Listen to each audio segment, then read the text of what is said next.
So with raising is raising for me just reignited my trauma.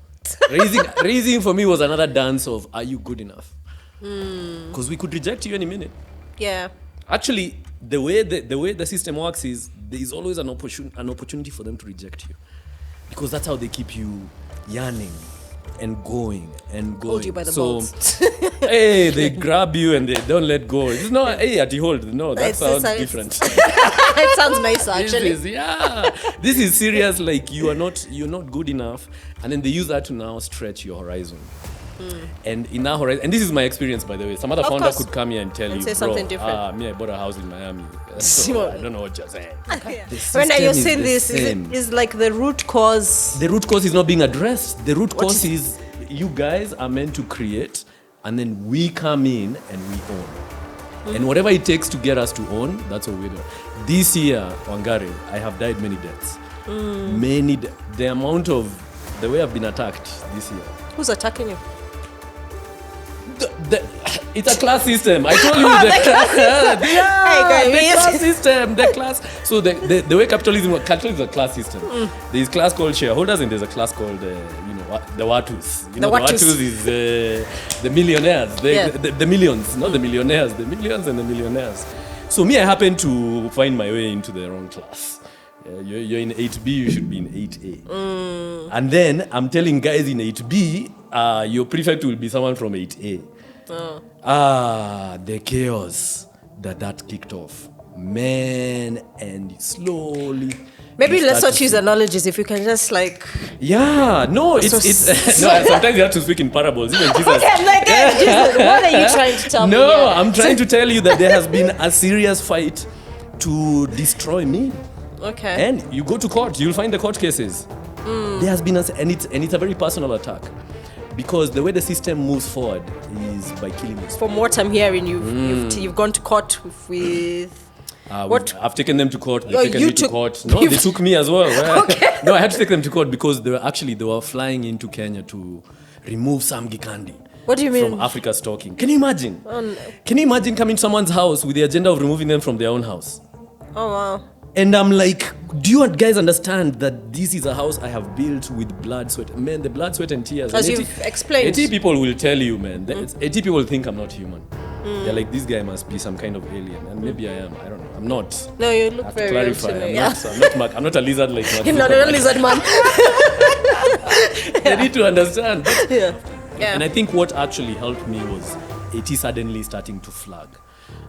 So COVID happened and, revenue started dipping. I remember we lost 20% revenues like month on month at some point. Oof.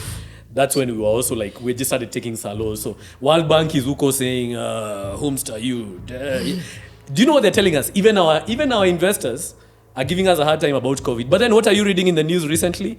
Their LPs were giving them more money during COVID. Oh, yeah. So they're not telling us what's good. The whole VC industry was gaslighting Africa about, actually in Nigeria they went hard.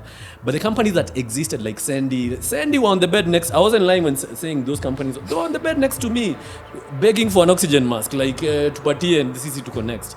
This is a company that was more than 10 years old. So this is not ati niko hapa jana na leo naenda kuuza viatu. No, this is serious business. It is. And what AT means to this ecosystem is so important. It really is. It's so important. I mean, who do you go to? Straight to Safaricom. Now you have to go straight, and then you realize I'm not So we actually, this is a company that you would want to keep alive. Amen. I agree. So but then what are they doing? No, so here are some buyers from I don't know what. They sent me a term sheet that told me, we'll only give you this money if you fire Bill.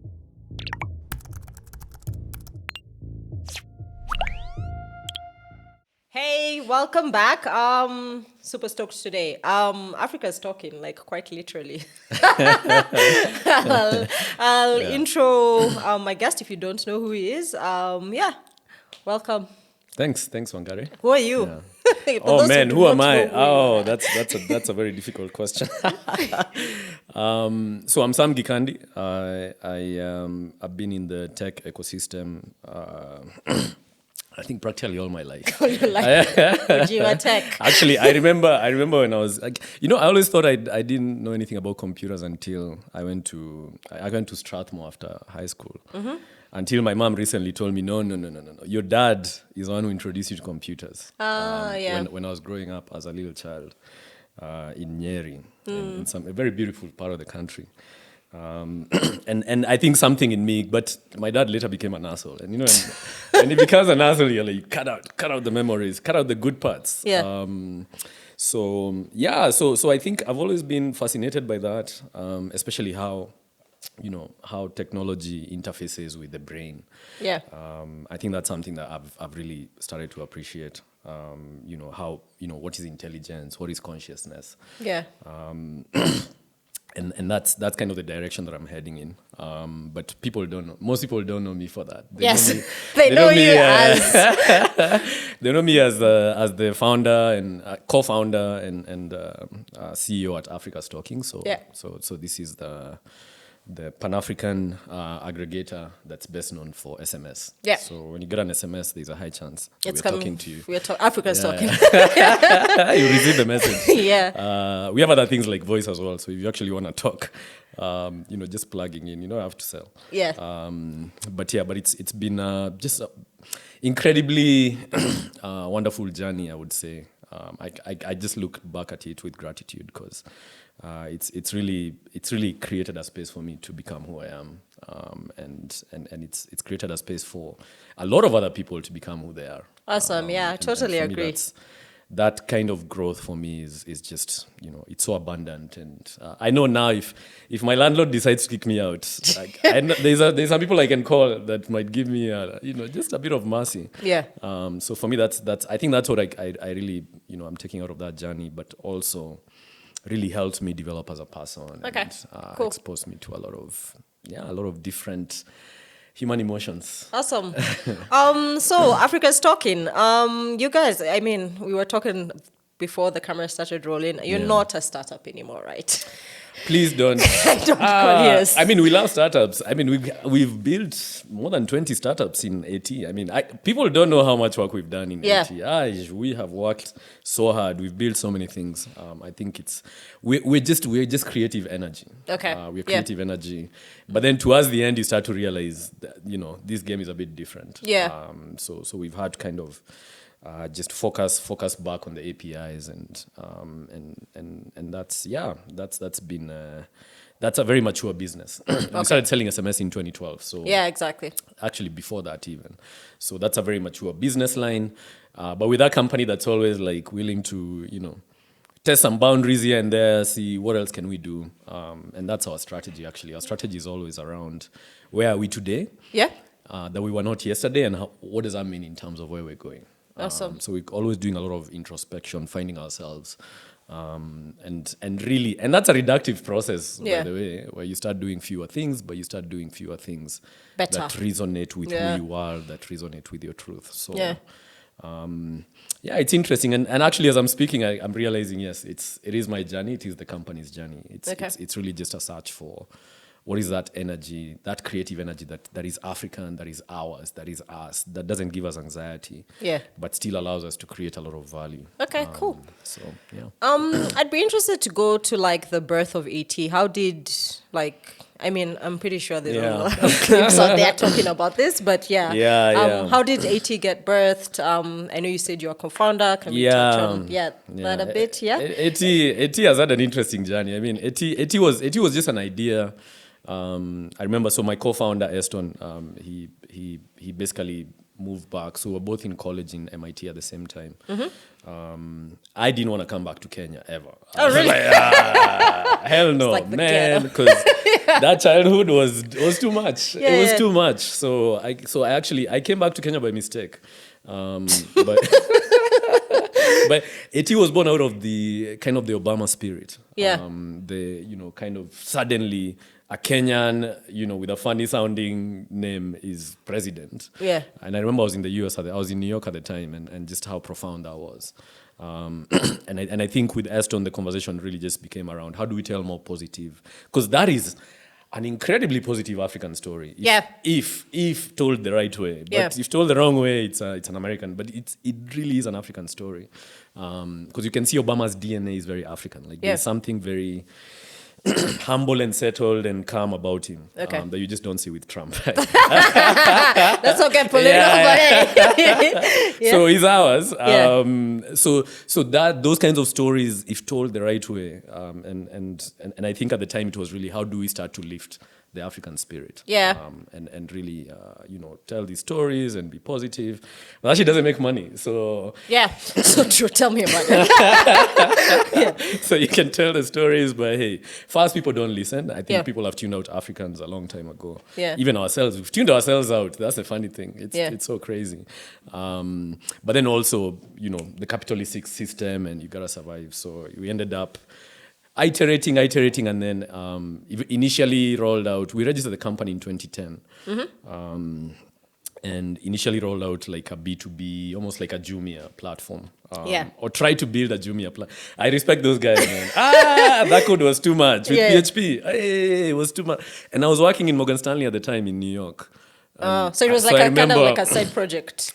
Yeah, so I'd work during the day and then in the evening go and code. And I remember, and then I told Esther, man, this is some bullshit.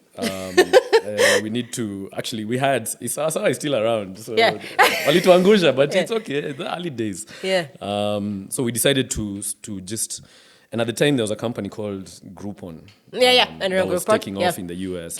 Looked at the concept, it's just like a timer, boom, done. And then, and we're like, group buying, that's African. So we brought Groupon to Kenya. We were the first ones. Rupu, Zetu, all those guys copied us, I would say. Okay. So we brought, it was called Sokopal. Yeah. And I coded that thing. It's a beautiful, man, I looked at it the other day. Oh, it's crazy. I put all the colors of the rainbow. Just having fun. Everything. It was so much fun. And I think we signed up more than 10,000 users. Oh, wow. Because we did a promotion also on Facebook. Yeah. Where we said, if you sign up, we were doing betting, those quote unquote.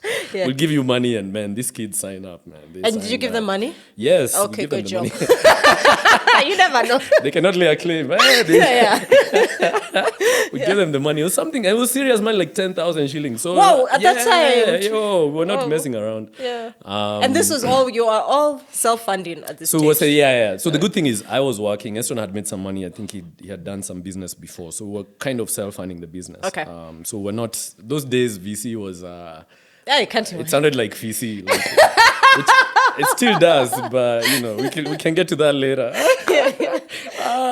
So we're not thinking that, we're just thinking, how do we get the next customer? And I think we're very good at that, just searching for customers. Okay. And, especially Eston early on, just developing the concept and getting it to that next level. Because I wasn't paying attention. Yeah. At some point I was like, is the money really going to come in or not? Yeah. And then I realized, and then I moved from New York to Hong Kong. I think that's what ruined the whole ecosystem. Yeah. Because New York is a grind. Yeah. Hong Kong is party. If you're an expert, you party. So I partied a lot in Hong Kong. And then I forgot the business. Until 2012, when we were like, okay, because we tried many different things and, we had a team going. We tried and I remember, because I used to come to Nairobi a lot when I was in Hong Kong. And one time we decided, okay, let's try and build an API. Because also, I'm a lazy, that's my business. I'm a very lazy business developer. I don't like to develop businesses. Okay. In linear time, I look at many time frames. So. Yeah. So I don't like that. That whole Q3, Q4 for me, it just doesn't. It's like, Connie, we're building the world we want to live in. If we're living in it, then why are we getting anxious? So at that point, we started to decide, okay, so how do we do less with more? And that's where the API was born. Okay. Actually, we say it was born in San Francisco, but actually born here out of necessity, because we'd have devs coming in and saying, we like your SMS stuff, but, we'd like to add it to our website, and we'd like to do this, we'd like to do that. And I think at that time, Twilio, Stripe were very young. I remember actually getting an account with Twilio in Hong Kong and calling my phone, and I freaked out. I was like, using PHP, this thing has worked. Bro, I'm building a company. Oh nice. Yeah. So that actually kind of brought home. So we borrowed some concepts from there, but ultimately for us, it came down to just, we are lazy. Yeah. we want to do less with more. Yeah. And that's, for me, if there's any advice I can give an entrepreneur, man, take that one. Do less. Yeah, do less with more. Like that's, if you can do less today with what you have, please pick that less path, because the more path is that's artificial abundance. It's artificial abundance. Yeah, It looks good. that one looks good until the train is crashing and you're like, which mountain are we on? Cool. So we did that, and then we actually got some validation from some. So we started applying for. By the way, 2012 we were about to shut down the business. Yeah, okay. Eston at that time had to move to South Africa because, his wife was moving there, and they, those days, if it is not making money, your wife better be making money. You understand? I didn't have a wife, so I was in Hong Kong. So we kept the business going, but it was getting weird. It's like, okay, maybe Africa needs to stop talking. We even actually, and now, that's where now God starts, working his invisible hand. Things in Hong Kong started getting testy for me. In what sense, if you don't racism. Racism. It's just racism, yeah. I try to excuse it, but there's a way even they treated my mom when she went to visit. That was just... Not nice.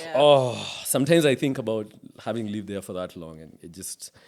Yeah, I wonder how you did it. No, you are better. No, you block it out. You tune it out. You tune it out. I talked to a lot of black people who live in predominantly white societies where racism is not discussed. Yeah. And you realize forget that. Kenya. What are you talking about, white societies? Yeah. Kenya, we've blocked it out. We've completely blocked it out. We assume that there is no racism because, we were handed a flag, a piece of cloth at independence. Well, the whole basis of this. But then the whole basis of this system we are in is racism. Yeah. I mean, that's very clear. So in Hong Kong, for me, that was tough. And I think that started heading me in a different direction. So now when things got thick, that's when I really started paying attention to it, because I lost my job. I was fired unceremoniously. When you're fired by a New York company or a US company, there is no show cause, blah, blah, blah. It's just someone's opinion. Yeah. And in 2 weeks, my BlackBerry was restarting. Hey! These girls sent an email on a Friday evening by Saturday, before they even talked to me. Oh, no. They're shutting it down, and then I'm getting a call from New York, and I'm being told, bro, Monday, don't come to the office. Oh, wow. That's hey. very So traumatic. Now, and that's when they were about to ship me back to New York, because I was so good. Let me not fuck around. Man, those guys were like, oh shit, I said a few words. It might be misconstrued to. Yeah. But they really wanted to make sure I don't go to New York, because they realized if I go to New York, I'll be their boss. Because I was so good, man. Yeah. And at this stage, what were you doing? When I catch something, I'm a rhino. I go until I hit a wall. Yeah. And then I'm like, okay, so where do we go next? Yeah. So I had become so good. Actually. And what was your role? My role was, so I was doing systematic trading. So it's like high frequency trading. Okay. It's basically turning code into money in real time. There's no higher feeling. I can imagine, that sounds very cool. I've felt many high feelings, but there's no higher feeling than when your code is just churning out money. Oh, nice. And you can optimize. So I remember when I started with the team, they were trading. I'd make like $5 here, whatever. And everyone was like, yeah, don't pay attention to Sam. Yeah. Okay, they looked away. When they came back, I was making $15,000 a day. Oh, wow. And that was with the test sandbox, test environment. So now the next big thing was scaling this up. So I'd become one of the biggest market makers in Tokyo, because we were trading the Japanese market. Yeah. So I knew all these stocks by hand, Fujimoto and Taka, whatever. I had all those. I knew how to trade them, and I knew how to trade a basket of them. Yeah.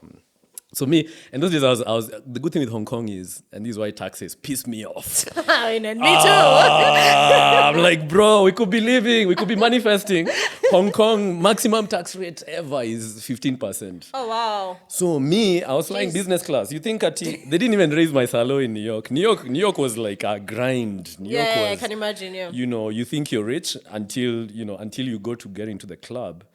And then the bouncer is like, your shoes, man, your shoes don't look too good. Either you go find mamas or you buy a table Then you're like, how much is that table? $2,000. I'm like, damn, it's okay. Man, I had to call all my Somali friends to help me pay for this one. It was serious. So New York was paycheck to paycheck. I mean, you literally have to, like, every time your money comes in, you go withdraw all of it, and then you spend it. And then rent is insane. Especially in New York, And it's the only problem there is tax. Nothing else. Because when I went to Hong Kong, tax rate 15%. Yeah. Hey, so I started manifesting business class tickets. Nice. And then I used to laugh because my Nairobi experience is not, at where I live now. Now people are like, these guys. Some people are like, dude. This is a current. No, me I was Uko, Tirum, Accra Road. That's where my bro used to hang out. Yeah. My bro used to hang out there, and so that was my zone. So now I would fly business class straight. We cool a chicken, and then I walk around town, and I'm like, man, do you motherfuckers know who I am? Like, do you know I'm moving mountains in Japan? Yeah. Like, it was such a high. So you can imagine what happened when they just axe you very quickly, and they say you're being very aggressive. And I'm like, this is how we speak in Africa, in case they're like, you're not sensitive to the culture, blah, blah, blah, blah. Yet, my bosses in New York are telling me, bro, the shit you're doing there, because I started making more money than Europe, actually. Yeah, I was making more money in one market than Europe. And I'm like, guys, you just watch. You just watch this thing. And they're like, no. But sometimes we're not allowed to land certain planes. Yeah, for sure. Yeah, just because of the color of your skin. Just take the L, like you did. They look at you, they're like, are we going to trust him in his locks? I didn't have locks. Of course, I had to be a clean cut Morgan Stanley dude. But me, I had suits. Oh, wow. I used to dress up. So and now I understand. It was not, they were not going to give me the keys.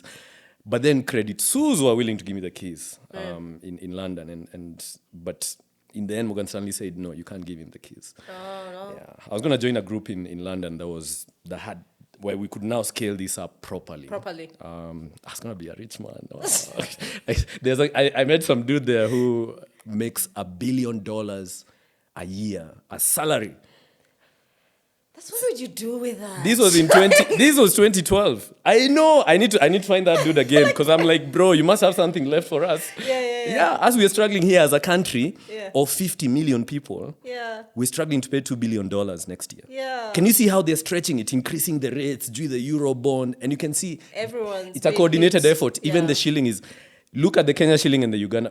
That's what I cannot explain. That's what is depressing. How do you explain that the Ugandans, who Museveni is calling, saying these guys are fools, all they do is sleep and eat, and the mouth is for eating. That's his whole game plan as president. Yeah. But then what is he doing?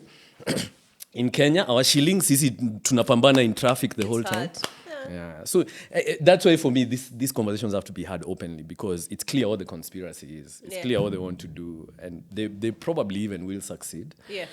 But as long as we are fully aware of this is what we are living in. Back to Hong Kong. Yeah, so Hong Kong, so that fell apart, and that's when I really now came, because AT really struggled with tech before I came in, and you can't really build an API if you don't have like a strong technical background, and I was doing C++, heavy deep tech, like some. So I went from C++ to PHP. Yeah, I need to heal from that trauma. No types. Wow. I struggled, but I knew how to design this thing. Okay. So send SMS.php, the first SMSgateway.php, I remember. That thing that used to authenticate everything was in PHP. Okay. Hey. And then I sold it to Liko, and Liko is like, this is the fastest thing I've ever seen. Oh, nice. But then since it's running on Apache, once you hit 40 threads at a time, kanaanza kuhema. Yeah. Then uko nyuma, I've put my SQL, I've put DBs that don't scale horizontal. Anyway, things that I was like, let's prove this concept. Yeah, before. But you needed someone who can actually now see how this evolves over time. Because in Morgan Stanley, by the time I was leaving that group, we were trading that $2 billion in one day. Oh, wow. Yeah. Seven dudes. Yeah. 7 guys, Jamas, we've written the code, we're running all this. So $2 billion for me is like, why are we struggling when we have 50 million Kenyans? Yeah, exactly. That if we give them just enough time, they're going to be like, what are we talking about? 2 billion? If you just create the right environment for them, why would 2 billion bother 50 million Kenyans? Yeah. Just because it's called dollars, now we're scared. We're like, and then the problem with the dollar is, anyway, sorry, wrong meeting. Yeah. The unpredictability of it. Yeah. We can't take it. So That's true. actually the problem. It's so unpredictable. So anyway, I was able to now put in the right foundation for the company. Awesome. And This was around 2012. Around 2012, yeah. So actually, and the cool thing is, actually, I came in when Eston left to South Africa, and we actually, the last thing he did before he left was he took part in this accelerator in the US, and that's where we got a lot of validation for the API idea. Awesome, yeah. Because you can imagine building an API in 2012. Even Safaricom, it took us 7 years to convince them that you need APIs. that they need APIs. Yeah. So in 2012, they were looking at us like, who are these kids? What are they doing? Yeah. Yeah, man, God bless Safaricom, man. Yeah. They took that idea and ran with it. Oh, good. One day they will acknowledge that, One we, day? that we were part of the conversation, but you know what? God one day will provide for us. Okay. So we really, and we believed, because now what happened was 2013, there was an election. And this Yes. was after the 2008 one, where there was a lot of violence. Violence, So yeah. literally everything was like this. You see how things are, no one is spending, everyone is just waiting for some bullshit to go down. Yeah. Literally, it was like, Well, no, let's- you're not taking my dollars. Like look Yeah, at yeah. this. So it was that kind of anxiety. Yeah. And that gave us time, actually. No, actually, that time I told Eston, man, because I had come back from trauma. Yeah. Because Hong Kong ended in such a traumatic way for me. Yeah. Because I was now because this is where the US also, man, these guys don't plan. Me, I go to the US. I was number 1 in Kenya. Yeah. Nini, I was number 3. 2 girls beat me. I have to own up. You're the first. Yeah, I was the first man. You know, like my patriarchy. I was pushing the agenda. Huko. No, I don't. It's okay. I don't. No. I will not be blamed for that. Yeah? Anyway, so I go there, and you realize, and this is why even, you know, when Trump ran, part of me was like, yeah, this nigga has a point. Because how are you letting in millions of people in the southern border cross every year? Yet Sam Gikandi doesn't have a visa, doesn't have his passport. Yeah. Imagine, Yeah. like you've plucked the best, and it's not just me. I went to school with some of these are the biggest brains Yeah. you can imagine in this continent. They were there. Oh, wow. Number 1 in Sijui where it's people who, my Nigerian friend, I remember I went to Nigeria, and just me, the fact that I said I know this guy. That's People were prostrating themselves on the ground. They're like, we're not worthy. I swear I was like, kwani these guys who... Yeah. But this is a kid who went to MIT, like really, he became a god in all these a god. When we talk about AI, he's probably the one who's telling Sam Altman. Those kinds of guys who are so smart. Yeah. But then we go there, it's like you've been set up to fail. By our government, by this, it's like, okay, now you're here, now you integrate. And by the way, and that's why America is exceptional, because they're not saying you're better or worse. Yeah. But at the same time, they're saying those people crossing the border, the south. Because I'd get into a taxi in New York, and you're talking to the driver, he's like, yeah, you know, me, I ran across the border, blah, blah, blah. Yeah. And then I got my green card and my kids, and I'm like, yo, where's that shit for me? I mean, like... Yeah, so actually when I left New York, because New York got too much for me, actually, I was running away from love. That's a whole other story. Yeah. We told what, you know, when someone loves you and you run away, Yeah. I'm that guy. So you've broken someone's heart. But I had to break that cycle. So now I'm in love and I'm not running away, Layla. Okay. Please. She might misconstrue. Anyway. So when I was leaving New York, I had just started I had to choose. Do I want to go through this? And they're telling you again, it's another 5-6 years of paperwork. And the bullshit is, on your passport, it says Morgan Stanley. Oh, yeah. So literally your entire existence is tied to an organization. This super patriarchal, hierarchical, like, macho, political mess. Yeah. You're not in the country, you're in Morgan Stanley. Get it right. So your boss is your boss of your life, everything. Like you're literally enslaved. You're just oppressed. Yeah, you're literally enslaved. But America did teach me a lot. I mean, what a system they've hacked. Wow, those guys have hacked. There's a time I remember when we were raising money, we went to Washington, D.C. And we were talking to the taxi driver. And the taxi driver is telling us, you see that light over there? The traffic light. It makes $6 million. Do you know that's what AT was making across Africa? That's what I was like. Then I sat next to this lady on the plane, and she told me what she does is she organizes calendars for events, like not for like what are they called, conferences. That's it. Like her software company, which was employing some Kenyans in at the time actually. Remember that flight? I was flying to Indiana, and she's telling me, I do this. I've hired some Kenyans, but hey, I'm like, bro, all the software does. It does. All it does. It doesn't route messages across 2 billion people, and she didn't have telco licenses. She didn't have this. But she was flying right there next to me, and she's like, yeah, that's what I do. Yeah, nice. And I'm there like, I went to your best school, engineering school. I worked my ass off. I was number 1 in my country, number 3. Yeah, number 3. Tabia ntaacha. Okay, I have to stop this habit. Like this. Number 3. I have worked so hard. I have toiled. Yeah. I have toiled. Yeah. I have toiled. The guy who started Dropbox, Drew Houston. Drew Houston we worked in the same startup called ClickSpring. Yeah. That was my first exposure into, working in tech. I could see this kid had leakage. Those kids were mepatiwa on the side. Because he had been coding since he was, I think, 4 or 5 years old. Yeah, wow. So he's one who was like, he's one who actually made me believe PHP is possible, because we did a lot of stuff in PHP. And I remember meeting him 3 years after leaving college. And he's telling me, I had to go work for Morgan Stanley, actually. And I'm that kid who doesn't obey the law always. I test the boundaries a little bit. As you should. So I missed like applying for my Morgan Stanley, because I thought once you get a job, man, you start drinking. So my last 2 years in MIT, I was MIT. I went to chill. That's the problem with MIT. MIT, I went to rest. You went to rest at MIT? Yeah. Really? I was tired. You think you think at in the morning, then do you know what happened after doing after now reading all of KCSE and proving that you're good enough. And that year, do you know how many kids they ranked? 3. Oh, wow. 3. If I was number 4 in Kenya, you'd not be talking to me right now. But obviously, it's the worst thing to be the smartest in this Africa.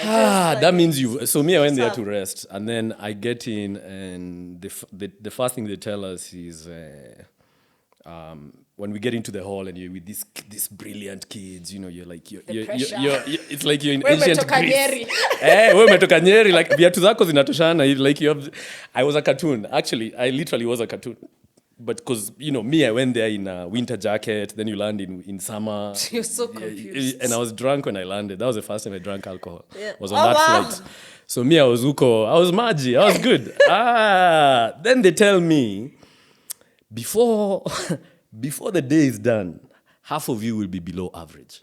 Wow, what a nice opening. Wow. I remember that first exam I think it was chemistry. Yeah. Or biology, one of those. Our first cut. And this is a class of 200. Now, you're hearing this is number 1 in China, this is number 1 in everywhere. So me, that's the only time I worked hard. I worked hard. Then I remember I got 74. Okay. And the average was G40. Nikajua huku tuko sawa. Nice. So from then on, I was like, you know what? I'm just going to compete with class average. I'm not going to be below average. I'm going to compete. If Nikion average inaenda hivi. So me, there's a class actually I took in like macroeconomics. And somehow for me, I don't know, I had revelations from the Lord, because suddenly I was getting 99. Nice. And then the next guy has 70-something. But me, I didn't care. Yeah. Because I was like, so even the teachers would ask me, when you don't care that you actually seem, no, because me, I knew, how am I going to make money with this macroeconomics? Economics, yeah. Pesa iko huko kwa computer. Yeah. Nyi mnanisumbua hapa na macroeconomics. Nifanye computer, I get my degree, tuingie kazi. Yeah. Yeah, so that was part of my experience. Otherwise, lovely, amazing people. That's what I will say about MIT. Amazing people, but the wrong education. Wrong education. Yeah, they're not teaching us how to be human. So do you true. see? But it's very true. Yeah, they don't teach kids basic. Actually, like EQ. Like EQ. The class like I took for EQ was so they had a class called Greek history. So it's funny because now the US is obsessed with the Roman Empire. And I'm like, guys, I can tell you how this shit went down. Yeah.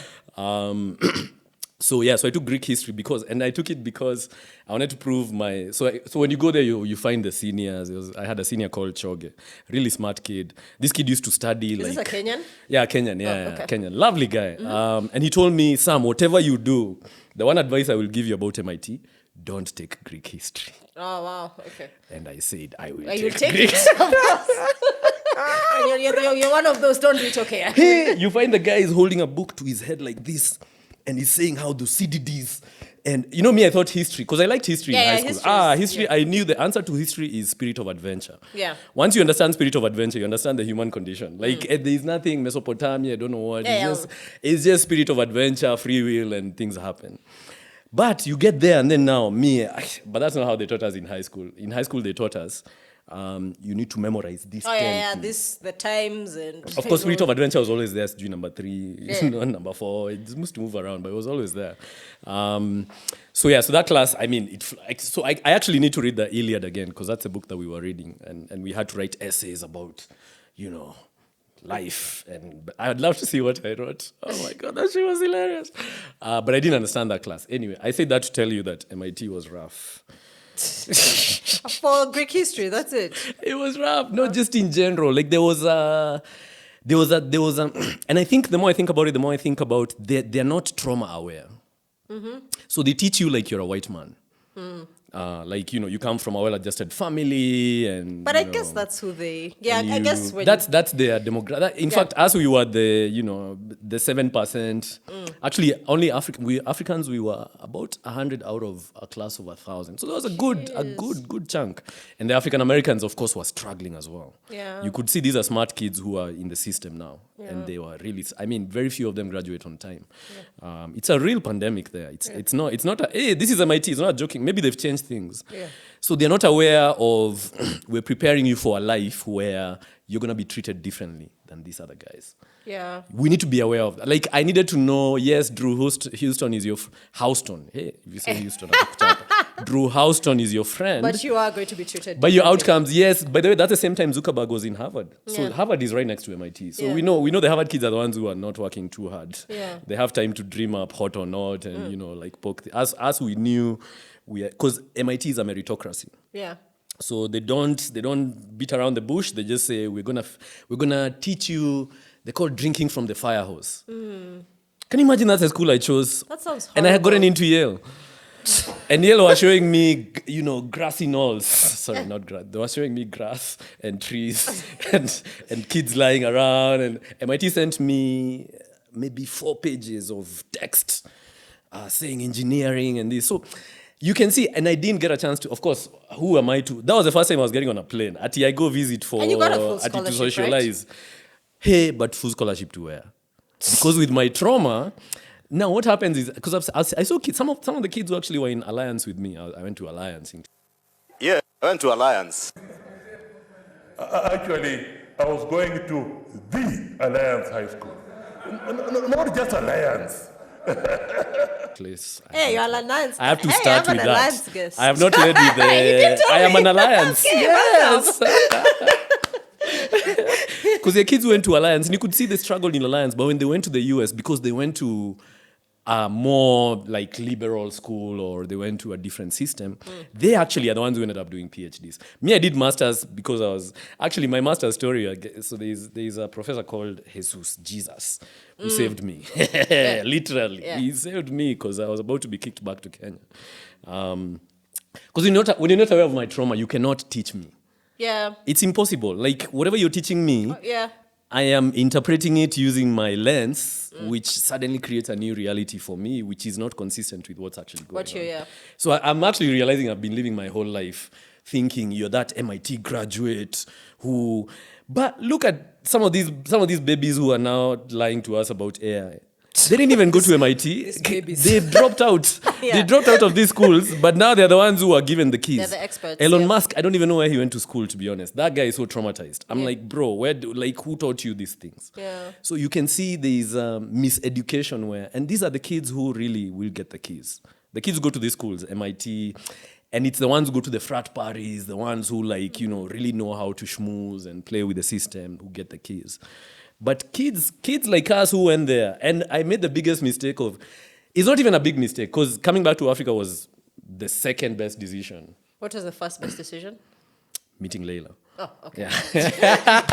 Shout out Actually, Layla. before it used to be going to the US, but now I'm like, hey, bro, that was some serious. I mean, it expands your awareness dramatically. Absolutely. Like you start to see that life can be more than just, the Garden of Eden existence we're used to in my village, where the fruits are falling and the snakes are talking to you. No, actually, we didn't even have snakes. Yeah. So I don't know where that snake came from. As we were just eating apples and fruits. So you go from that to like, now you're in Boston, you're in New York, you don't know how to drive. So that I learned how to ride a bike in Boston, I remember. I had a few accidents. Obviously, the bike was too big, but hey, it worked. Yeah. Then you start now discovering winter.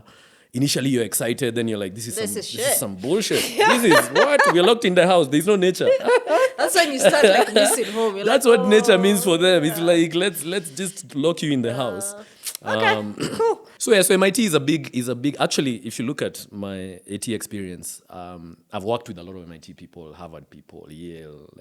I've worked with that crop, and I've also worked with Kenyans, the locals, the ones who came to a hackathon and were like, "What are you doing?" And then they'd pull me aside. They're like, "Sam, let me show you what I've done." Yeah. And boy, It's amazing. oh, that company today is in those hands. Yeah. It's in those hands because I was like, the stuff you guys are doing, It's great. we struggle with because they're doing what we're doing, but they're doing it with consciousness. Yeah. So they're not walking in with class systems and this. It's a flat organization. Everyone is respected. Everyone understands everyone's trauma, circumstances. Everyone is aware that, look, this is not Microsoft. This is AT. Yeah. It means the lights could go on at some point and we need to show up for each other. Yeah. Right? So there's something that we lose when we buy wholeheartedly into those systems. Because the reason it is like that today is not because that's who we have become. Yeah. As Kenyans. No. Kenyans we've become, as you said, kimbizana, huku, individualistic. Capitalism has come in. Yeah. Actually, it is like that because I was fired in Morgan Stanley. Yeah. For some bullshit that I didn't do. Yeah. So turned out later, the full story is some MD in New York was fighting with another MD in New York. And you kind of got in the... To show that MD in New York who is boss, I was fired. Now, my dreams of, flying business class forever and going to Thailand whenever I want and, just chilling. The world had other plans for you. But those plans were also legitimate. I was robbed. I was robbed of that dream. And that's a big question I always ask myself. Should I be okay with that? I should not be okay with that. I don't know, but maybe, I mean, definitely you shouldn't. But I believe there's a power of just like letting go. Like sometimes you take the L. That's a Kenyan thing. I'll tell you because if that happened to me today, man, the lawyers that would be showing up in the Supreme Court. In the Supreme Court. Talking about the Second Amendment. Talking about the Supreme Court. Anyway, can we talk about just raising and that journey? Are you sure you want to talk about raising? So let me tell you let me give you my, because I know people have talked about raising and all that and what it means to them. But I always rely on my own experience. Actually, for sure. I think growing up in a very traumatic setting, because my dad was not a peacemaker ever. I don't think that was in his nature. So we grew up in you learn to just trust yourself only. Because if you can't trust your dad, who are you going to trust? Yeah. Your mom? Did you trust her? My mom had to run away. Okay. Yeah, my mom. So my mom actually is the one who saved us in the end. So, but there is a part of me that really struggles with trusting a human being. You have trust issues. Yeah, I have serious trust issues, and that's when I say trauma aware is very important, because you can design an experience for someone with that kind of background. You can design an experience that's safe, that maximizes their potential, that makes sure their boundaries are respected. But you can't do it. You can't do what you're doing for person X, and we're paying $40,000 a year for that education. It wasn't cheap. Yeah. So that's what I'm saying. So there's a sense of there's kind of that awareness that I really had to develop. So with raising for me just reignited my trauma. Raising for me was another dance of, are you good enough? Because we could reject you any minute. Yeah. Actually, the way the system works is there is always an opportunity for them to reject you, because that's how they keep you yearning and going and going. Hold you by the balls. Hey, they grab you and they don't let go. It's not, hey, at the hold. No, that sounds different. It sounds nicer, actually. This is serious. Like you're not good enough, and then they use that to now stretch your horizon. And in that horizon, and this is my experience, by the way. Some other founder could come here and tell you, say something different. Me, I bought a house in Miami, so I don't know what you're saying. Yeah. Me, I don't own a house in this country. Can you imagine? I still don't own a house. Because the system is meant to do that to you. Yeah. It's meant to drag you on and keep you, especially if you're good. Man, this guy was number 1 in Kenya and he went to MIT and okay, let's groom this one. Yeah. And how they groom you now is they stretch your horizons. They play to your anxiety, to your weakness. And by the way, many of them are not even doing it intentionally, but that's what's going on. That's how the system treats black men and black women. The system, it's meant to extract, and then they put a certain class of, the home guards. Yeah. No, they're there. Even, hey, my company, I can tell you the names. They're there. They're there. They put them to control you because it's never, and the guys in DC are in on it. They're in on it. They can see, have become very specific. They can see what's going on. It's no, and I've called it out. And it's criminal behavior. This is not even, it's criminal behavior. It's how do we take this asset away from this guy and give it to, they're going to give it to some Italians, some Saudis, some American. Your data now would be in Saudi Arabia. So what was that? You fought them? Hey. But I've understood myself. I don't tickle the beast that's at the top. I dive to the bottom of the ocean. That's the one I like tickling. The one called the World Bank. You know, the one that has decided its entire existence is to keep us enslaved, oppressed. Yeah. That's why this bank exists. Yeah. Because if this bank understood that we are their customers, why would they want us to suffer the way we are suffering? Wangari, if I'm your customer, are you going to be killing me? Absolutely not. I need you alive. Yeah, you need me alive. So you'll fight Juchini to keep this guy alive. But then what do? No. Now Kenya is headed for receivership. Yeah. Everyone can see it coming. It's headed the Ghana way. Yeah. The Sri Lanka way. Yeah. But guess who's going to show up with the big money once it's done? World Bank. And guess what we're going to do? We're going to praise them for another generation. The World Bank saved us from the shit they created. Okay. So I trust my experience. That's my experience with AT, where you can see the layers of deception. So just to be clear, World Bank was... That's where I got my... when and everyone told me, Sam, don't take that money. Someone told you don't take money from... But when someone tells me don't read Greek history, what do? You go ahead and read it. I dive my head first. I would tell me not to do something. How much did you take from them? It wasn't even that much. I mean, AT overall, as you see today, has only raised $6 million. Oh, really? Yeah. Wow. Only 6. Hey, but we are those guys. What? We're those cockroaches you cut the head off. You know, after you cut the head off of a cockroach, it keeps working for like 9 hours. You have to stick around because it might evolve into something else. Yeah. They cut off our heads and we kept walking. Do you know I went for a year without salaries? Yeah, no. And then, so my wife sometimes does consultancies with the World Bank. And she tells me, they flew me first class to Washington. I'm like, yo. Yeah. They are flying people first class. Me, I had, initially, of course, tukaingia business kidogo. Tukaona maneno vile kunaenda. We reminded ourselves. But then they reminded us, no, that's not your station in life. Yeah. So we went for a whole year without salaries. They gave me the money in 2018. So you raised the $6 million from $6 million in 2018. They did not disburse that money until almost end of 2019. By that time, I had a CFO in 2019. He didn't take his first salary until a year later. Wow. Yeah. And by the way... And what was can you educate us? Why did it take so long to... Oh, first they give you the big picture.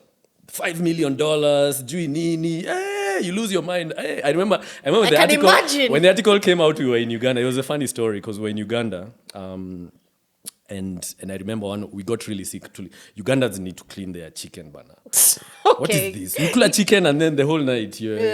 So we were there and I remember just that sense of validation. Yeah, you've got $5 million. And now you're somebody. You know, like... You're somebody. But now this is the sad part. Do you know where I took that money? I assume you wanted to grow the business, scale into different markets. No. It's because my co-founder. Yeah. Yeah. He wanted to. When I tell you, I find the one you say don't do. I found the one you say don't do. Yeah. I had a rough relationship. I think in AT I've only had maybe 1 year of peace. Maybe. Actually, I had a very good period when I landed in Kenya, 2012 to around 2012 until 2013. 2013, after the elections, we started making money hand over. Before that, I would land in Nairobi and go to his house and hang. Because, we were boys, we're friends, whatever. And we had our katif back in MIT, and I didn't remember that. Well, we had like a small, but Kenyans now, Kenyans are funny people. We forget. No, there's some Kenyans who don't forget. Okay. Let me tell you something, what some Petty. Kenyans do that. So someone wrongs you, and let's say right now I say something that you're like, man, this bro is taking advantage. You're like, you know what? I have to go somewhere. 25 years later. Remember that day on this day? Yeah. He pulled that shit on me. I was like, what? Anyway, so started grinding, like saying the company is mine. I built it, blah, blah. And I was Did you not guys arguing. have any legal in the law it was clear, 50-50. Oh, okay. See, it's like the constitution. Yeah. I don't know if it's the same. No, sure. But because of my trauma, Yeah. he could do that. Yeah. He could do that. He could come and tell me, Sam, you know how I feel. And that time, guess who's running the business? You. I'm running the business. I built the product. Before I came AT, it was not going anywhere. I built the product. I figured it out. I got shit moving. I got the whole developer stuff right because I'm a developer. So when I'm selling to a developer, I'm just selling to myself. So the experience was very smooth. The API people use today, we designed in 2012. Yeah. We have not changed it. We've not changed it because it did it well. We've not changed it. Well, we've changed the backend a lot, but we've not changed the experience. The simplicity of it. Okay. So that became, I think it's only 1 year when I had a bit of peace. But by the time World Bank were coming in, I was ready for grown-ups. I was like, hey. And these things happen, but I'm not describing something that is not... Yeah. Did you have advisors telling you if I told, who do I trust? Nobody. Yes. I trust myself. No, there's one person I trust 100%. Your wife? Me. Oh, no, okay. Oh, no. And my wife now. Okay. Oh, man. Oh, the day I trusted my wife, I think it was 2 or 3 days ago, and I was like, man, I trust her. Okay. Because trusting another human being for It's me hard. is a journey. Yeah. It's a journey. Especially as you said, even as Kenyans, we have trust issues. Oh, no, but that's who we are. By the It's way, who we you're talking are. to a Kenyan. You're Yeah. not talking to... This is Sam Gikandi, a Kenyan. This is who we are. This is how the And then system plus- plays us because of who we are. Yeah. And the system is very good at it. Look at how they're playing our president. Yeah. Our president is... No, let's not talk he about wants what- acceptance. He wants to be played. He wants to be accepted. And we've already accepted him. So who else needs to accept him for him to do the right thing? Because you say one thing, you do the other. So it's a Kenyan thing. And the challenge is that knowledge is not just here. It's everywhere. I mean, they have that knowledge. Okay. They know how we operate. They know how you incentivize Africans with anxiety. That's how you get Africans to really get into traffic. Even though kitambo tulikuwa tunaenda kazi 1 p.m. Our kids you go to the coast, kids go home at noon. Yeah. But in Nairobi, what do they do? Yeah. Finya, the British system. They wake up. You said kids go to school at 5. Then we're learning at 5. We're learning home science, which that's the one that has been useful for me. Home science. The wife is like, hey, boss, bro, I landed a good guy. Yeah, this one. Yeah, this one is a keeper. This one I can trust. Okay. But then they teach you biology.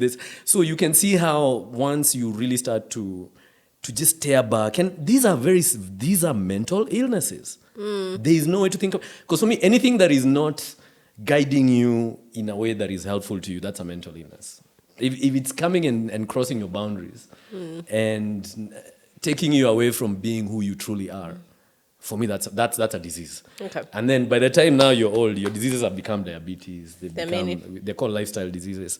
So there's a way this system for me, and I'm speaking from my experience because of course. I'm not saying that the whole world now subscribes to this is, no, but for me, I really have felt, because the last 2 years, what I've been doing, and I think that's when we really started talking, I decided to Actually, 2 years ago, I remember, because I used to set strategy for AT every year. So come January, I would, go into my headspace and decide this year we need to reduce SMS price in Nigeria. And that's, if we do that, then, maybe the ships will start to align. And then everything else flows from there. And then the team now decides, how do we do this? So I used to do that. And then I remember 2 years ago, so about 2.5 years ago, I really started working on myself. So meaning just finally acknowledging my trauma. And that's after I met Layla, who has also really done a lot of work on her. I mean, she has done deep work on herself, because her background is also extremely traumatic. I was cut for my future husband, so I don't have sex outside marriage, so I don't enjoy sex. Primarily, my body is just there to carry babies. This is me as a survivor, as a therapist. FGM is not a cultural traditional practice, but actually it's child abuse. I mean, if you go on CNN, you'll see her story. It's a very, very, very tragic African story that just reinforces everything I've experienced.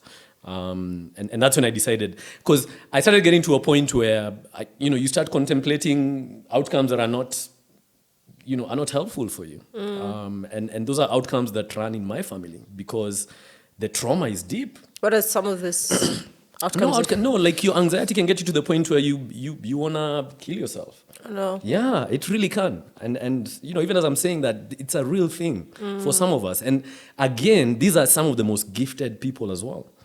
These are some of the smartest people. These are the kids who are raising money and running around and being glorified. Yeah, and I can imagine there will come a time, as you said, it's very traumatic, and then it's... But do you have to lose a life? No, you don't. To stop that system? No. Yesterday I saw we lost a really great entrepreneur. Like, I had never interacted with her. She started Wananchi. And there's a part of me that that's why when Sandy went down, part of me just went to Meshach. Because I know Meshach's experience. Yeah. I know his experience. I know what I know what Jonjo is going through. I know what Ken went through. I know what Julian went through. It's not fun. It's not fun. And is it getting any better? Hell no. Just because there is more artificial abundance does not mean the system has changed. Okay. When you're saying this, is like the root cause... The root cause is not being addressed. The root cause is you guys are meant to create, and then we come in and we own. And whatever it takes to get us to own, that's what we're going to... This year, Wangari, I have died many deaths. The amount of... The way I've been attacked this year. Who's attacking you? It's a class system. I told you the class system. The class. So the way capitalism is a class system. There's a class called shareholders, and there's a class called the Watus. The Watus is the millionaires, the millions, not the millionaires, the millions and the millionaires. So me, I happen to find my way into the wrong class. You're in 8B, you should be in 8A. And then I'm telling guys in 8B, your prefect will be someone from 8A. The chaos that kicked off. Man, and slowly... Maybe let's not use analogies, if we can just Yeah, no, it's no, sometimes you have to speak in parables. Even Jesus... Okay, Jesus, what are you trying to tell me? No, I'm trying to tell you that there has been a serious fight to destroy me. Okay. And you go to court, you'll find the court cases. There has been and it's a very personal attack, because the way the system moves forward is by killing your spirit. Oh yeah. That's how it moves forward, because they know once these words are no longer being spoken, people will move on. If I go and do the guy Maliza's Missy, that's the end of that story. Yeah. Because I never spoke these words. Yeah. So we need to really speak our truth and be honest about his experience. And by the way, I'm not saying it's all bad. No, I was flying business class at some point. I mean, I was in the news, blah, blah, blah. There's that too, and I will never begrudge anyone who decides to go in that direction. And this we live in a free will society. But we need a space where we can say no. Where we can really just be like, guys, we see what you're coming to do, but this time, let us tell you how to help us. Okay. Allow us to set some boundaries around this situation so that we can tell you this is what will benefit us, because what benefits us, cradle of mankind, benefits mankind. Yeah. It's just that simple. It's like someone said, look at how they fought over Israel. Yeah. They fought over it because they see the significance of that land. It's a very holy place. This is an extremely holy place. This is holy of holies because, by the way, this is where life started. Yeah. We are nature. We really have lived. Look at Kenya. Everyone comes to Kenya because of nature. Safari. It's nice. We don't give people the anxiety. People, we're good. Yeah. I have so many white friends, by the way. Even I was speaking like that, people must be like, this nigga. No. No, but I mean, it's okay. But for me, because I know they're just part of a system that is meant to just kill the spirit. Kill the spirit. Even when that's the spirit that's required to solve all their problems. So money, so back to money, So money for me, let me tell you something about money. Mm-hmm. They don't tell you that money, especially when you're mismatched with currencies, you're not getting a shareholder. You're getting a potential acquirer. Okay. Right? You're getting someone who is playing, you know how America there's electoral college and then there's popular vote. Oh, that's a popular vote. Oh, wow. Then in the end, they're like, sorry, New York only gets 2 popular votes, but this one gets... And the problem is now they mix in institutions. So institutions like the World Bank money came in through. The reason I say World Bank is because it's a group of companies that we all own. I'm a shareholder. I can speak like this. We're all shareholders. All countries are shareholders of AT today. All of them. Just by virtue of the fact that we took money from IFC, which is the private arm of the World Bank. Mm-hmm. So people need to know that this is how the system works. For us, by the way. You could go to India and find very different outcomes. Or you could talk to Next Entrepreneur and they'll tell you a very different story. But I have seen it, and now the problem with the system is it's starting to kill even their own. Even their own are starting to struggle under the weight of this someone like Sam Bankfried, but there's so many Sams who are coming out of the woodwork. I'm like, hey, Connie, which name did I pick? Sam Bankfried, man, he was an MIT student. Yeah. We don't talk about his EQ. Yes, this guy is smart, but how hard is it for MIT to tell someone, by the way, let's have a class on boundaries. Let's have a class on this. Let's have a class. Let's talk about your mental well-being as you're building these companies. I saw Sam Altman go and present his version of heaven. No, actually, the craziest thing I saw was Elon Musk talking to the Prime Minister of Israel. This was some age. So I knew these guys are crossing sacred boundaries. They were talking to the Prime Minister of Israel about their version of heaven. And Elon Musk is there laughing like, I think it's just going to be robots and, and then maybe we'll go to hedonism. He talked about hedonism. Oh, Jesus Christ. That's his version of heaven. But because that's who has the keys, guess what version of heaven they have no boundaries at that stage. There is no bound. Look at the product that Meta released the other day. Which one? The glasses? Yeah. Creepiest. It's so creepy. It's like, oh man, you watch people streaming their girlfriends live so their friends can watch. Oh no, I didn't even think about that. That one you're like, I'm like, whoa.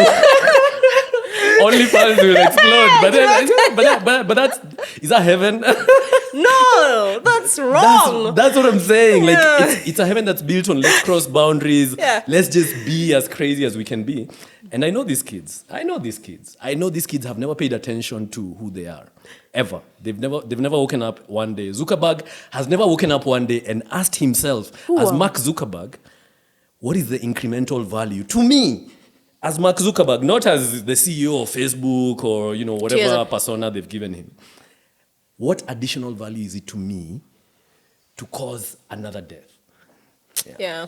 Wow. To cause another spirit to die, to cause boundaries to be crossed, to cause people to sink deeper into servitude. What additional value is it to me as Mark Zuckerberg needs to ask himself, Elon Musk needs to ask him that question. Elon Musk killed people in Ukraine. He did with his decision. He played God. He's like, I'm the one who will stop nuclear war by not allowing these guys to land their missiles. I'm not saying anything in support of war or against, but I'm just saying these kids are already playing God. They're already playing God. And when a human being starts to play, imagine if now I said I'm going to play God. It's bad. Like human beings are the day I walk out Nigongwe on a bike, the whole thing is over. What? Like how much humility are you going to lack to even imagine that that's possible? So, but then what do we do as Kenyans, as Africans? We don't say these things. South Africans are calling out this guy. This is a false prophet, but this guy, he's never talked about Ubuntu. He's never talked about, his roots, where he really comes from. But Kenyans are very timid most of the time. So I think it's in our nature, and I think it all comes back down to being like very whitewashed, trying to be very proper, Kenyans need to see other Kenyans speaking like this. That's all Kenyans need to see, because if we've never... But there's always this fear, like... And I have this fear of, like, you'll be cancelled. By the time... At the end of the day, but man is afraid of... Like, I'm not afraid of being cancelled. No, who will cancel me? The World Bank. Let them cancel me. I mean, I've already cancelled them in my opinion. Okay. So they will... In fact, that will help me set better boundaries with them. I'll be like, okay, guys, you guys are in that room, I'm in this room. Because right now, it's like oil and water. We're not mixing. It's insane. Their version of consciousness and mine are like the opposite ends. I'm telling them, guys, you literally... We have an AGM where someone is saying the anxiety I got from those messages you were sending back and forth landed me in hospital. Oh no. That's what I'm saying. But they've never even said, are you okay? You know, I told them, you guys are going to kill me with anxiety. Not even once. Do you know what I was told? That's your opinion. That's just your opinion. Oh wow. By a Kenyan. Not even by... Oh, by a Kenyan. And I'm like, are you Kenyan? And then these are the Kenyans they're now propping up to run all the programs. Yeah, man. All the programs. They're the ones being given the keys. You seem like you want to be a master. Come, we'll teach you the ways of the master. Whoa. Hey, Wangare, see, I asked you, are you free? Are you ready for these conversations? Because I have literally, my purpose in life now is to fight for my freedom. As you should. That's, for me, there's no higher purpose than that. Yeah. Because we're just knowledge and we should be free. We should be free. We can never become knowledge if we're not free. Yeah. And especially we who, and you can see it's a black consciousness that's required. Not the white consciousness they talk about of, a myth here and there. It's a black consciousness that emerged when we evolved consciousness. Okay. Which is, I am only because you are. Amen. The day we realized that, Wangari. That's true. Everything else started working. But until we realized that, hey, we're headed down to a path of, kulikuwa na civilization hapa, and that's the oil that we are actually digging right now. Where do we think that oil came from? It's a failed civilization. That's a failed, whether it was plants or animals, they failed because they are buried deep under the ocean. But that's the same oil we're using to divide us. That's the same oil the dollar used to now be like, yeah, I'm going this way. And yeah. So you see, and you start to see the cyclic nature of this just very obvious, like 99.99% of humanity knows what I'm saying is true. Okay. Like people know this is true, but for some reason we can't work up the courage. Or I see even Wangari here, she's like, hey. Well, I mean, I empathize with you, and I can't, I don't understand you, but I don't understand your trauma. Like I empathize, but I'm not certain. I can't imagine. We who have that kind of trauma actually develop a very high IQ as far as they are concerned. Because IQ is, we're the ones who will top in KCP. Mi nilikuwa number 1 mpaka watu wakachoka na mimi. Then I went to Bush. Actually, Bush, I slept kidogo. But it landed you in MIT, then so I you woke up number in 1. The end. Then MIT, I slept. In the end, I was drinking alcohol. We're those kids. But those kids can change the world. But they need the right environment. Yeah. They need the right environment, and they need to be white, apparently. No. You see where this argument starts to fall apart? Yeah. That's where you're like, okay, so you're saying, even though we can clearly see Elon Musk is having a breakdown right in front of our eyes, we can see it. I don't follow Elon Musk that much. He is falling apart right in front of us, because what's happening on the other side, there's a lot of anxiety. The amount of anxiety in the world right now is on both sides. Because there's a side that is fulfilling biblical prophecies faster than you can say Bible. There are guys who are like, tell me when, Lord. I blow this thing up.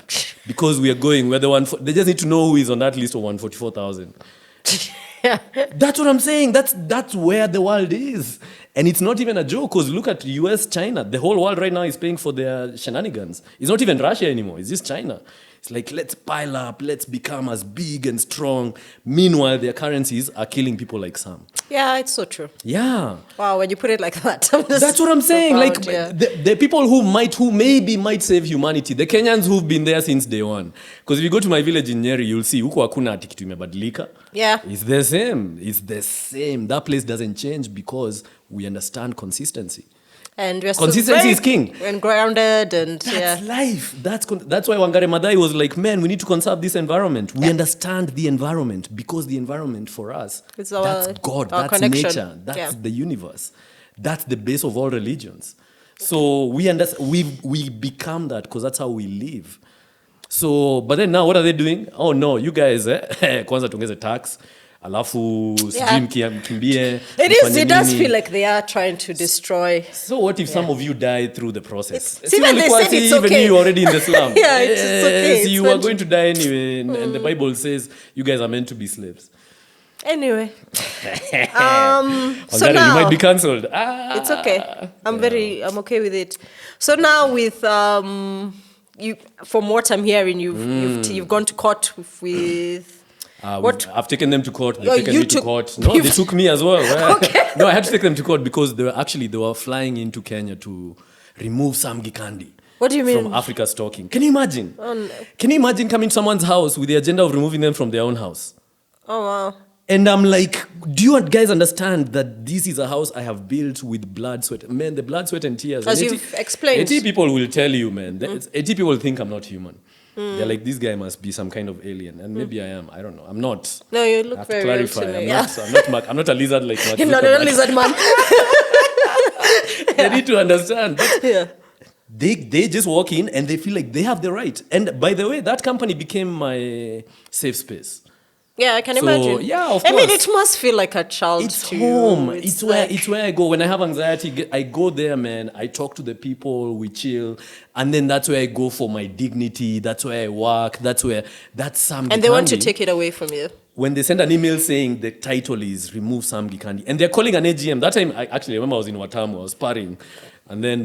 you party a lot. Keep it up. Hey, I have to. Hey, you think that? How do you think you deal with this thing? You have to party. Yeah. So I wake up Saturday, I think it was Sunday morning. That day I almost had a heart attack. Oh, no. Yeah. Because it's that point I had a conversation with them about my situation and my anxiety and just how, and telling them, guys, there's a lot of criminals that are hovering around in the name of World Bank. There are guys who are literally using your name to like beat me on the head and finish me because their careers are more important than my life. You understand? Like that. Those are career criminals who have made it a career to scale the walls. And I see them all over the place. I say, I know them. Some of them were in college with me. A lot of them were in college. Actually, most of them were in college with me in MIT. That's why I say MIT did not do a good job. So I told them that. And I remember I was quite hopeful because I was like, you know what? Sam, you stood up for yourself, and I told this, and it was an African lady actually who they were bringing on the board, so they wanted to bring someone on the board because they fired the other one because of what she did to me. She tried to bring me down first, so I thought they were done trying to kill me. Yeah, but they were not done. Yeah. So they and all this point, it's Africans who are being hired. No, initially it was an Indian lady. Now then it became then they realized the Indian lady I will scream racism, but if they bring an African. Yeah. How can I say she's being racist? How is she? How can an African be racist? How? People don't understand. She doesn't even have a race. Anyway. Yo. Oh, no. Wangare. Sometimes it's the worst, actually. Man. And I opened up to her for 2 hours. Oh, no. About my situation. I was very candid. Because I'm a peacemaker. Me, I'm a guy. I was still that guy who was being groomed. So I was still that guy who's still trying to find the good and be there for everyone and be humble and kind and all that bullshit. No, humble it's and not kind. Bullshit. It's not bullshit. Important. No, it's important. The system is not humble or kind. So when you're humble and kind, it's like, anaenda North Pole, unaenda Equator. Hamwezi kutana. Yeah. So I told her, and guess what? Sends an email, remove Sam from Africa stalking, and says, let's call the shareholder. So she emailed all the shareholders. Some shareholders don't even speak English for AT. There's a lady who used to cook for us. And she brought me a lot of joy and happiness. When you walk in and there is mandazi guaranteed. With How tea. can you be sad? Yeah. It's impossible. Why would you? In what world are you sad? So she owned 1% of the company. Now she's getting messages that are telling her, remove Sam Gikandi. And this is a woman who, by the way, has built a house, her entire existence. We took her from where she was to where she is now just by virtue of her being a shareholder. But then now she's getting a message from someone in Washington, D.C., claiming to be the global head of whatever it is, saying, we need to remove this guy from AT. Do you know that shit lasted for like 3-4 months? And this it's nowadays when they wanna finish someone like me, they don't use bullets. They understand. If you use bullets, it's too messy. Use emails. Emails, and then before long it becomes a chorus. The choir starts. And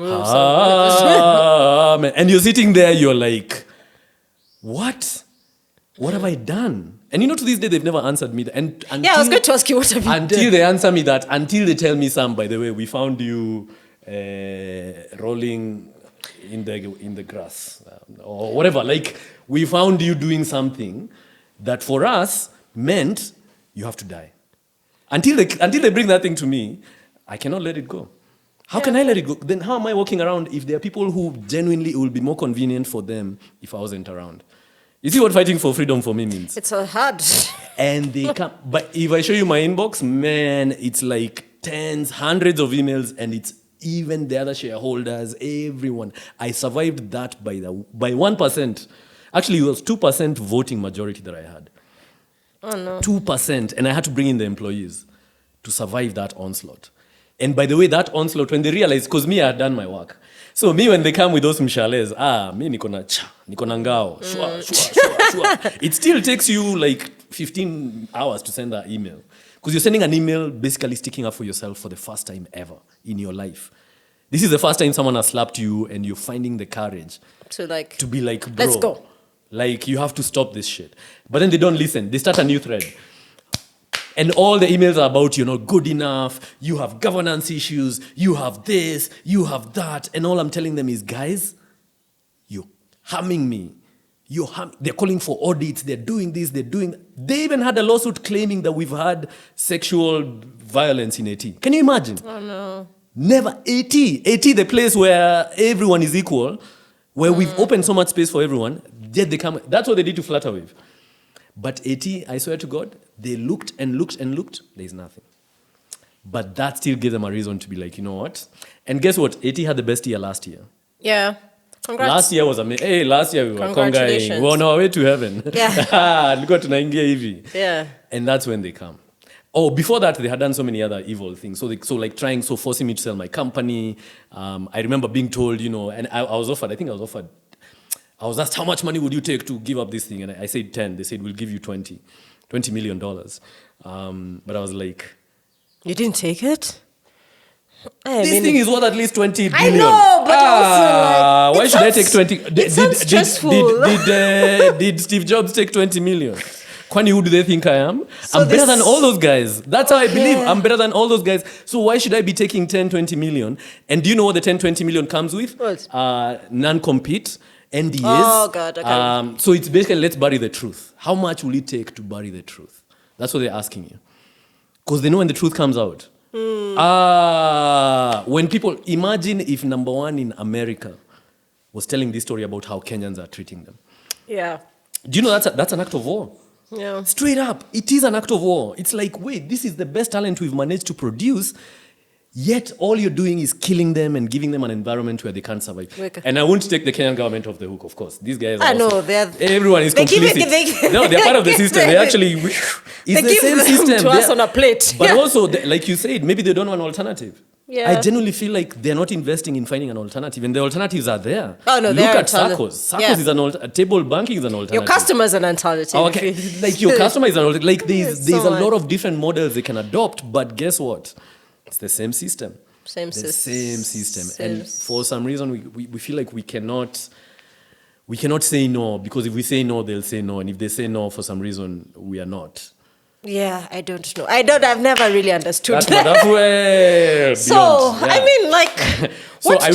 I will say, take money, but understand that you're making a long-term decision. This is like your co-founder decision almost. Okay. So make sure that they understand. But the moment the currencies are mismatched for me, that means that game is no longer fair. Yeah. You're earning in shillings and you're paying in dollars. That math never adds up. Because first of all, they have an unlimited supply of dollars. All they do is print 2 billion in Anguka. Yeah. You see companies, they're investing 4 billion in AI companies that are trying to turn us into robots. These guys have the money. Bill Gates has given away $15 billion. Is there a free African that you've seen because of that?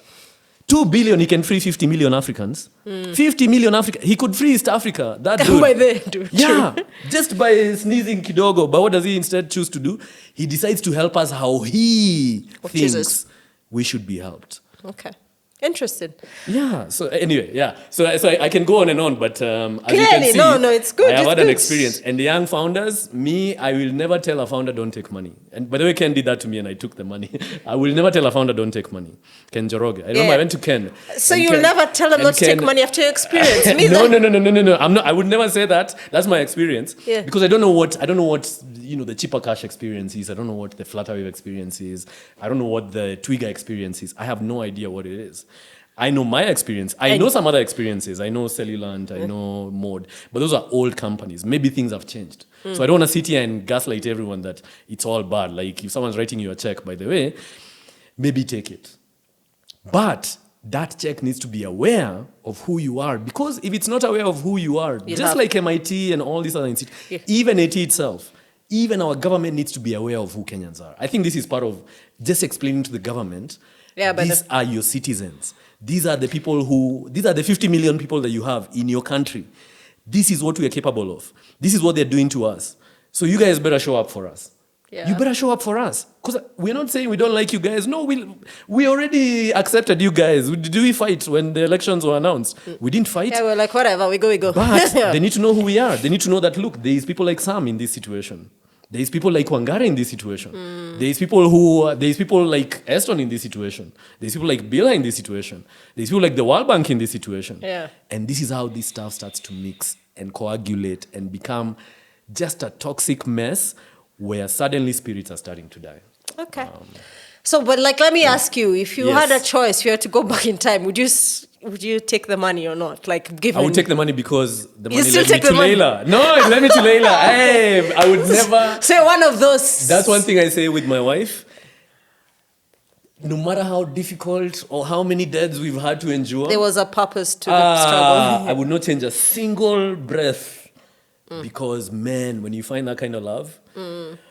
that's when you start to speak like this. Okay. Yeah. Because that's when you really start to love yourself. And self-love, and Jesus said this, by the way. People say self-love is, but Jesus said love your neighbor as you love yourself. Yeah. All he was saying is, bro, love yourself. Yeah. If you don't know how to love yourself, how are you going to love your neighbor? And who can love you? How can you love your neighbor? How can you even recognize that your neighbor is loving you? Yeah. So for me, self-love, and this is almost... So Layla taught you self-love? Layla is when I finally started loving myself. That's when I was like, man, so what is the best... Actually, the question I ask myself is, what is the best version of Sam there is? And who is the partner that can help me find that best version of Sam there is? That's awesome. Like the most gangster version, the one that's like, who is this guy? Like, that's who I want to become. I was in a relationship where I had become what my partner wanted me to be.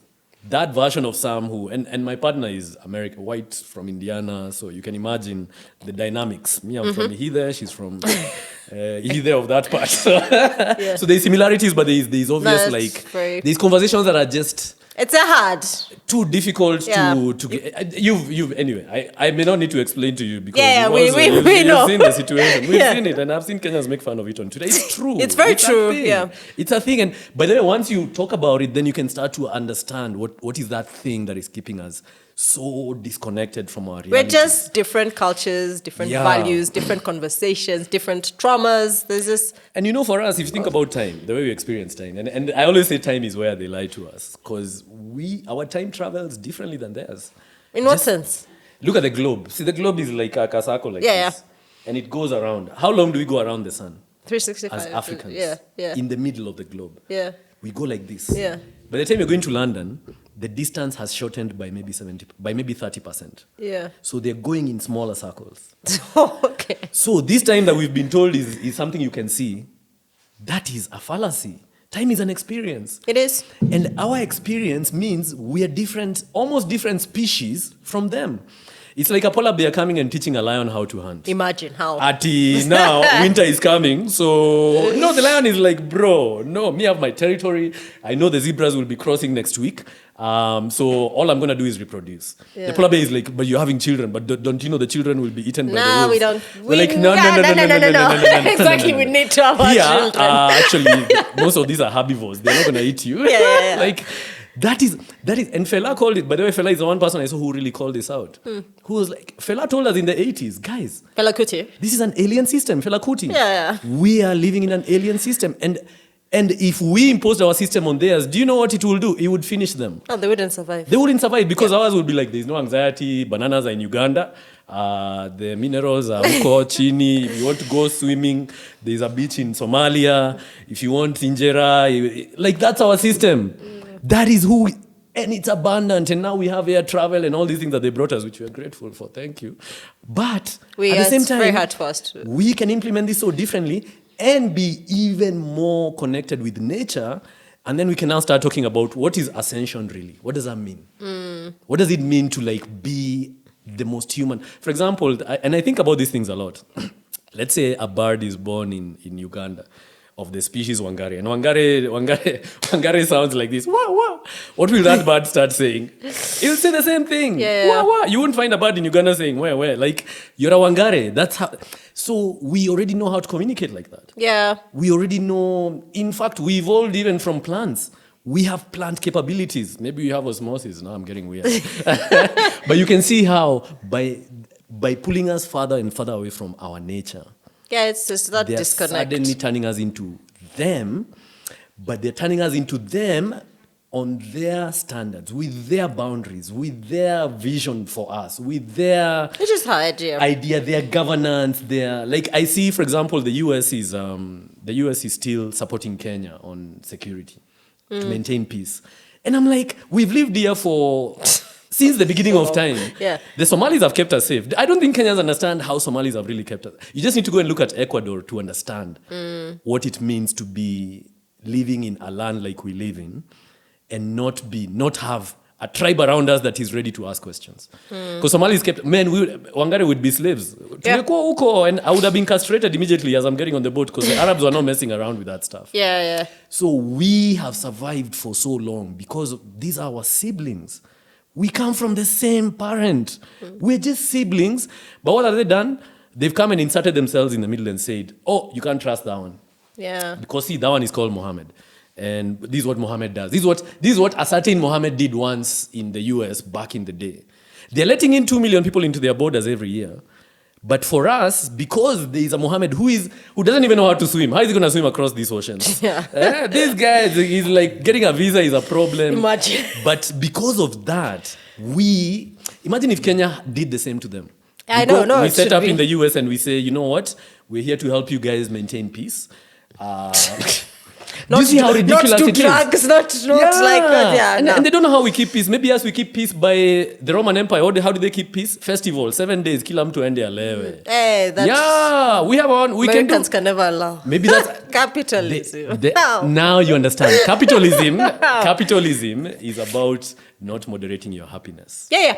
It's about moderating your happiness. It's moderating your happiness. It's like, you're happy, you got that salo, but the next one is not guaranteed.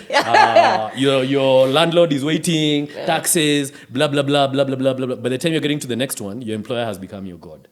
Imagine. Yeah. No way, we refuse. Yeah, but we never had those things. We refuse, Sam. We have to. We're good. We've lived. We've been here. Anyway. So, what's next with AT? What's going on with AT now? So AT actually, AT is apart from like there's kind of like it is a story. I think that's how I look at that company. Okay, I genuinely feel like AT is telling a very important story that people need to hear. And it's not just my story. There's a lot of stories in AT. My wife, for example, works in AT as well. She's been helping us with actually a lot of the well-being. So we've been doing a lot of. Oh, that's good. So the way actually I realized, and this is something maybe CEOs can think about, is the way I did strategy for AT last year, and I was struggling with, okay, so how do I, and you know AT tunafanya vitu mingi, USSD in we even have an office in Gambia, which I didn't know was swallowed by Senegal at some point. So I'm wondering how many SMSs are you going to send? But there's a consciousness that we've developed as a company that and I think that's what the World Bank really is reacting to.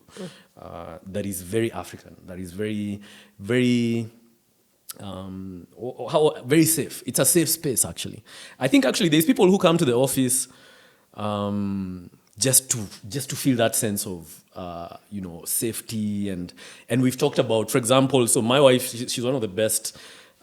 She's actually, if you want truth, man, talk to Layla. Layla, I met truth. So she really taught us a lot about boundaries and how do we respect each other, and a simple conversation just around boundaries in the workplace. Yeah, hey, those are important. Hey, where it becomes part of the culture, where now instead of hierarchies, you're actually all the same, but you're respecting each other's boundaries. Like, I don't see myself as the CEO, like the guy who has to make all the decisions. I see myself as some part of a team that is trying to grow. And the strategy I adopted last year, which really now took off, was instead of walking in and saying, SMS, price, blah, blah, blah, I just said, guys, because I had started working on myself, and I had seen how much you can grow just by having a space where you can really find yourself, even as you're working. So this is not that, take time off. This is just, okay, let's be intentional about our weekends, and let's really, go and talk about what happened to you as a child. Or, let's go to therapy. Let's really create these spaces. Let's start talking honestly about our condition and where we are. And not even about work, just you yourself. Guess what happened with that company? The people who, because now we set very strict boundaries around this is how we operate. And it's not a cult, it's just, this is our culture. Like, there's no culture without cult. So, it's just how we operate. This is how we choose to live our lives. And once we say that's how we choose to live our lives, the people who are like, this doesn't work for me, we help them. Find places where that works. Because there are people who genuinely want to rise up the ladder. Yeah. There are people who want to but for me, AT rising up the ladder means actually you have less things in your inbox. So by the time,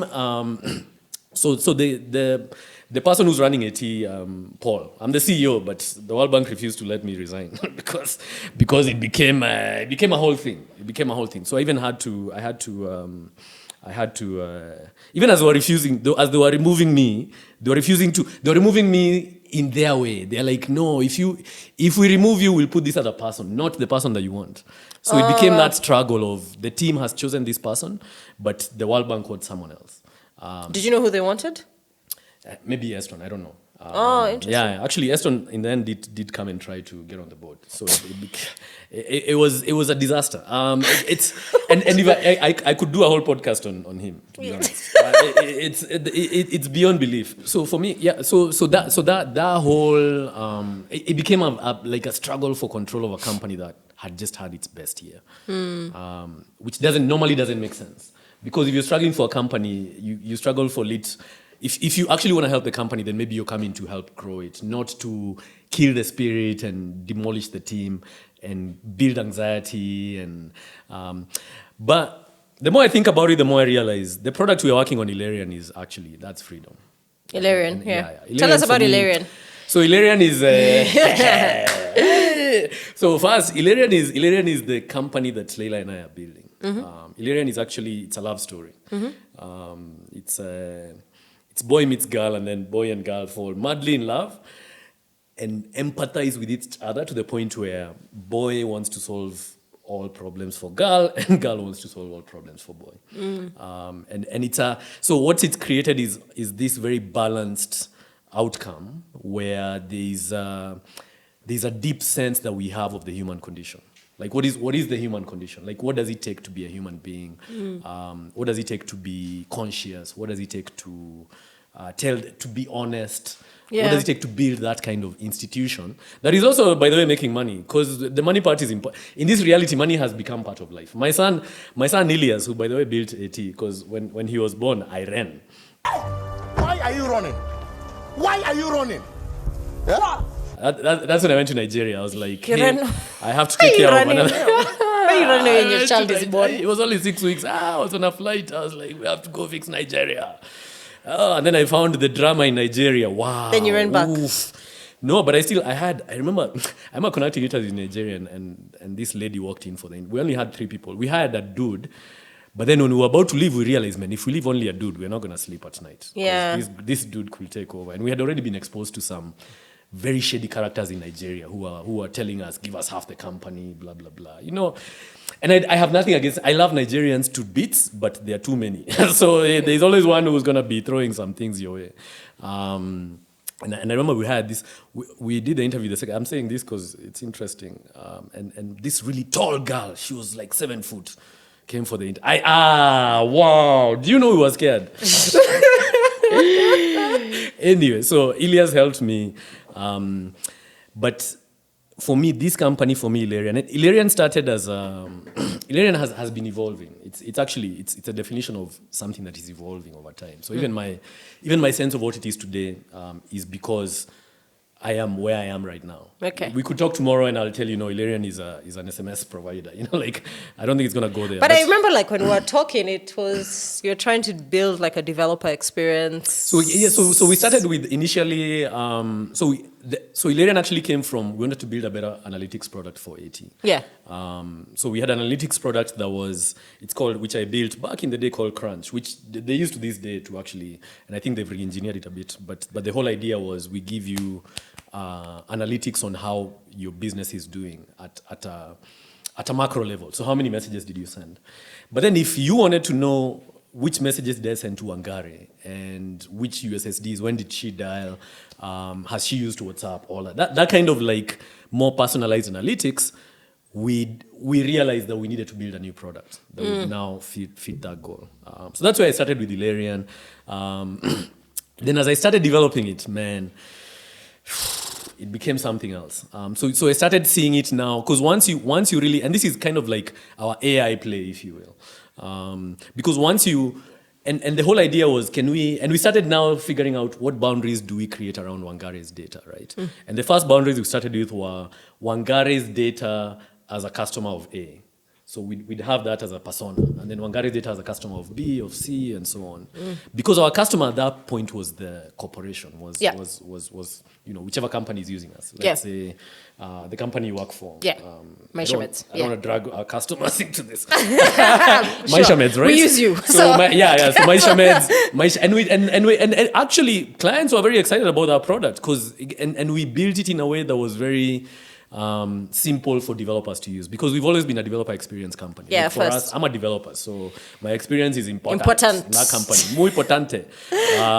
So we built that, but as we kept evolving the tech, and I'm that backend engineer who will wait. I don't push code in a hurry.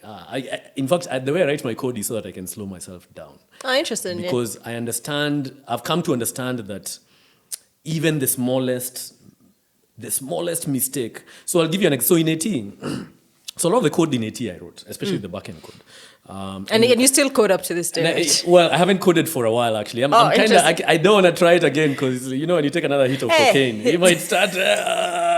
Because for me, coding is almost like a drug. It gives me it's such a powerful creative experience. Tool, the way they sell it is 100% wrong. They should not sell coding as a, parentheses and this. No, you should sell the experience of being a creator. But it is at the end of the day. That's why I got into tech. Exactly. It's creation, So I really, and that's when I met Leila as well. And I was going through a very tough time. And I think what actually helped me was AT suddenly starting to flag. So COVID happened and, revenue started dipping. I remember we lost 20% revenues month on month at some point. Oof. That's when we were also we just started taking salos. So World Bank is Uko saying, Homestar, you. Do you know what they're telling us? Even our investors are giving us a hard time about COVID. But then what are you reading in the news recently? Their LPs were giving them more money during COVID. Oh, yeah. So they're not telling us what's good. The whole VC industry was gaslighting Africa about, actually in Nigeria they went hard. But the companies that existed like Sandy were on the bed next. I wasn't lying when saying those companies, they were on the bed next to me, begging for an oxygen mask, Tupatie and CC to connect. This is a company that was more than 10 years old. So this is not nilikuwa hapa jana na leo naenda kuuza viatu. No, this is serious business. It is. And what AT means to this ecosystem is so important. It really is. It's so important. I mean, who do we go to? Straight to Safaricom. Now you have to go straight, and then you realize I'm not So we actually, this is a company that you would want to keep alive. Amen. I agree. So, but then what are they doing? No. So Sam, here are some buyers from I don't know what. They sent me a term sheet that told me, we'll only give you this money if you fire Bill. And I said, And I was like, okay, but what are you talking? And Bilha is on the board, so they wanted to take over the board before they gave me the money. Oh no! And this is peanuts. He's a chameleon. The orange guys were kinda. They were gonna give me 1.6 million, but then they said, but you have to come to France and Paris. So I flew to Paris. It was romantico. It's very romantic, not for me. But then they start telling me, you need a co-CEO. We don't like this. This teal organization, the flat organization structure we have is called teal. Yeah. So this teal organization doesn't work for Africans, Blah.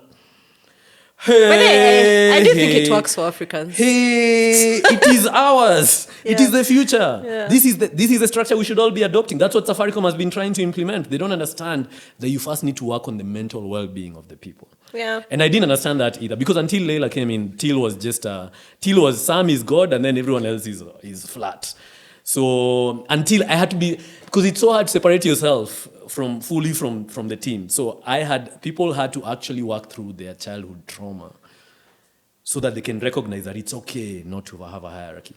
Because Wangari, if you grew up with and also again, it's a very American thing. We love hierarchy too much. Yeah. It's like, not It's true. like, no, it's not necessary for us to I agree with you. I prefer no hierarchy. It's not necessary. And I think that's why I liked, even when I interviewed with you. With yeah, AT, I was like, there's no hierarchy. cool. You're just someone who's showing up. And you're doing your work. Yeah. And by the way, as people start to do their work and start to recognize that this is actually a mental illness that has been imposed on our consciousness, because the way consciousness was meant to evolve was meant to evolve along the truth of don't cross boundaries.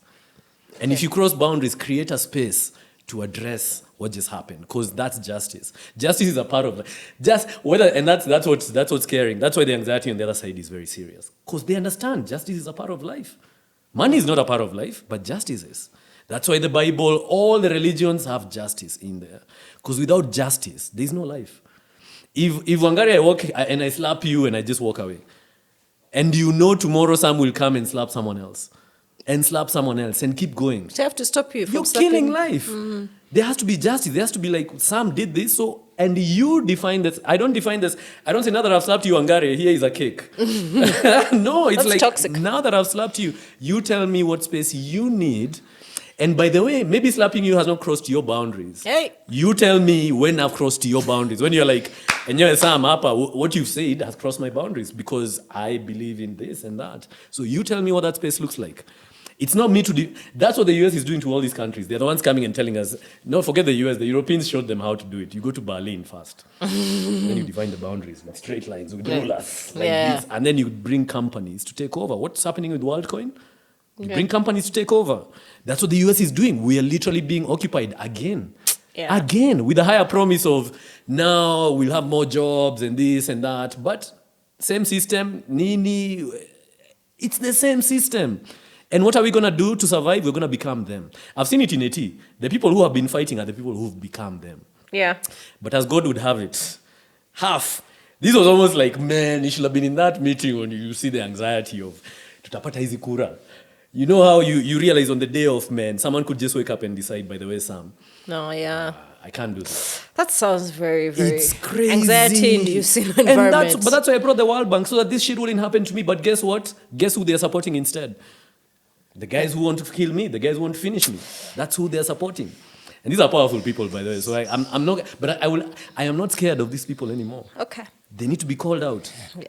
They need to be. These are white-collar criminals, and they're the ones who commit way more damage than the guys who. Because what they would have done is AT would have died. Mm-hmm. AT maybe would have been sold to some Americans, maybe become the biggest messaging provider in Africa. Yeah. But guess where all the money is going? To America. Yeah, it's going to them. Then they bought their houses in Karen. Look at what they're doing with climate change. Oh, don't get me started on that. I'm like, guys, and guess one of the people driving it is one of the people who turned into them. She turned into them at the last minute. I was so shocked. But I think it's like the hype, and people either jump on that train and see what can I get out of the latest trends. Like, and by the way, part of me knows even if those people are doing it out of benevolent intent for the country, and we want to grow this nation so it can be the best that it can be, they've been deceived. Yeah, it's all smoke. They have been deceived. Yeah. So if they started and they told me, Sam, by the way, you are mishandling AT, this, your revenues, whatever, we were shocked. I would be like, guys, that's your opinion, but you've been deceived. because the company you came to destroy was on the verge of greatness. Man, the stuff we were doing in AT, you remember AT Labs? Yes. The stuff we did the alumni. Does AT Labs still exist? No, we had to kill it. Oh, you had to kill it. And that was like the best space to create. Because AT Labs was like, come as you are and we'll help each other.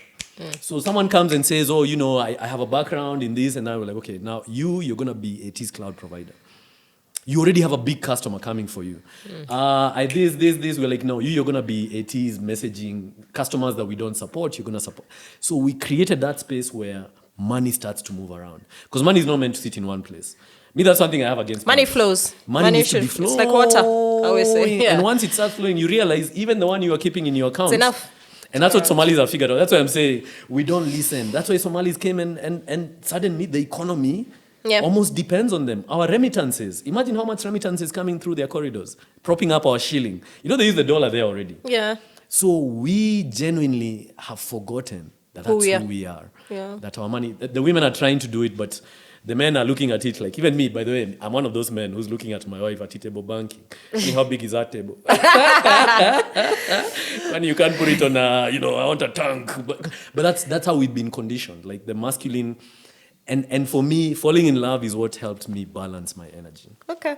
I guess for those, like from what I'm hearing, there's a possibility and a chance that there's a lot of, Kenyan Black founders who are struggling. And I'd imagine you've raised a lot of money, your company is closed down. That does have consequences mentally. Yeah. If they don't have a woman to love to help them get through this. Oh, no, first find a therapist, find a safe space where you can actually release. Where's the safe space? Do you have a safe space is a space where there's no judgment, for example. Because I know a lot of entrepreneurs actually shy away from speaking honestly. Because even I'm afraid I'll be judged. People could be like, Sam hapa anajifanya. See, World Bank said he can't make money for them. And by the way, look at Flutterwave, Wall 3B. Me, Uku, I'm still, I'm still running my race. So maybe I'm a failure in that system. And so you have to be in a space where you understand, and that's the only way the truth comes out. When there's no judgment. Even these people are mentioning, in a space where there's no judgment, the honesty will be there. They'll be like, by the way, Sam, we were worried about you. We saw this, we had this, blah, blah, blah, and this is why we did what we did. I'm not excusing that behavior. But if there is any forgiveness, that's the space that's required, where it's a safe space, there is no judgment, and people can genuinely release.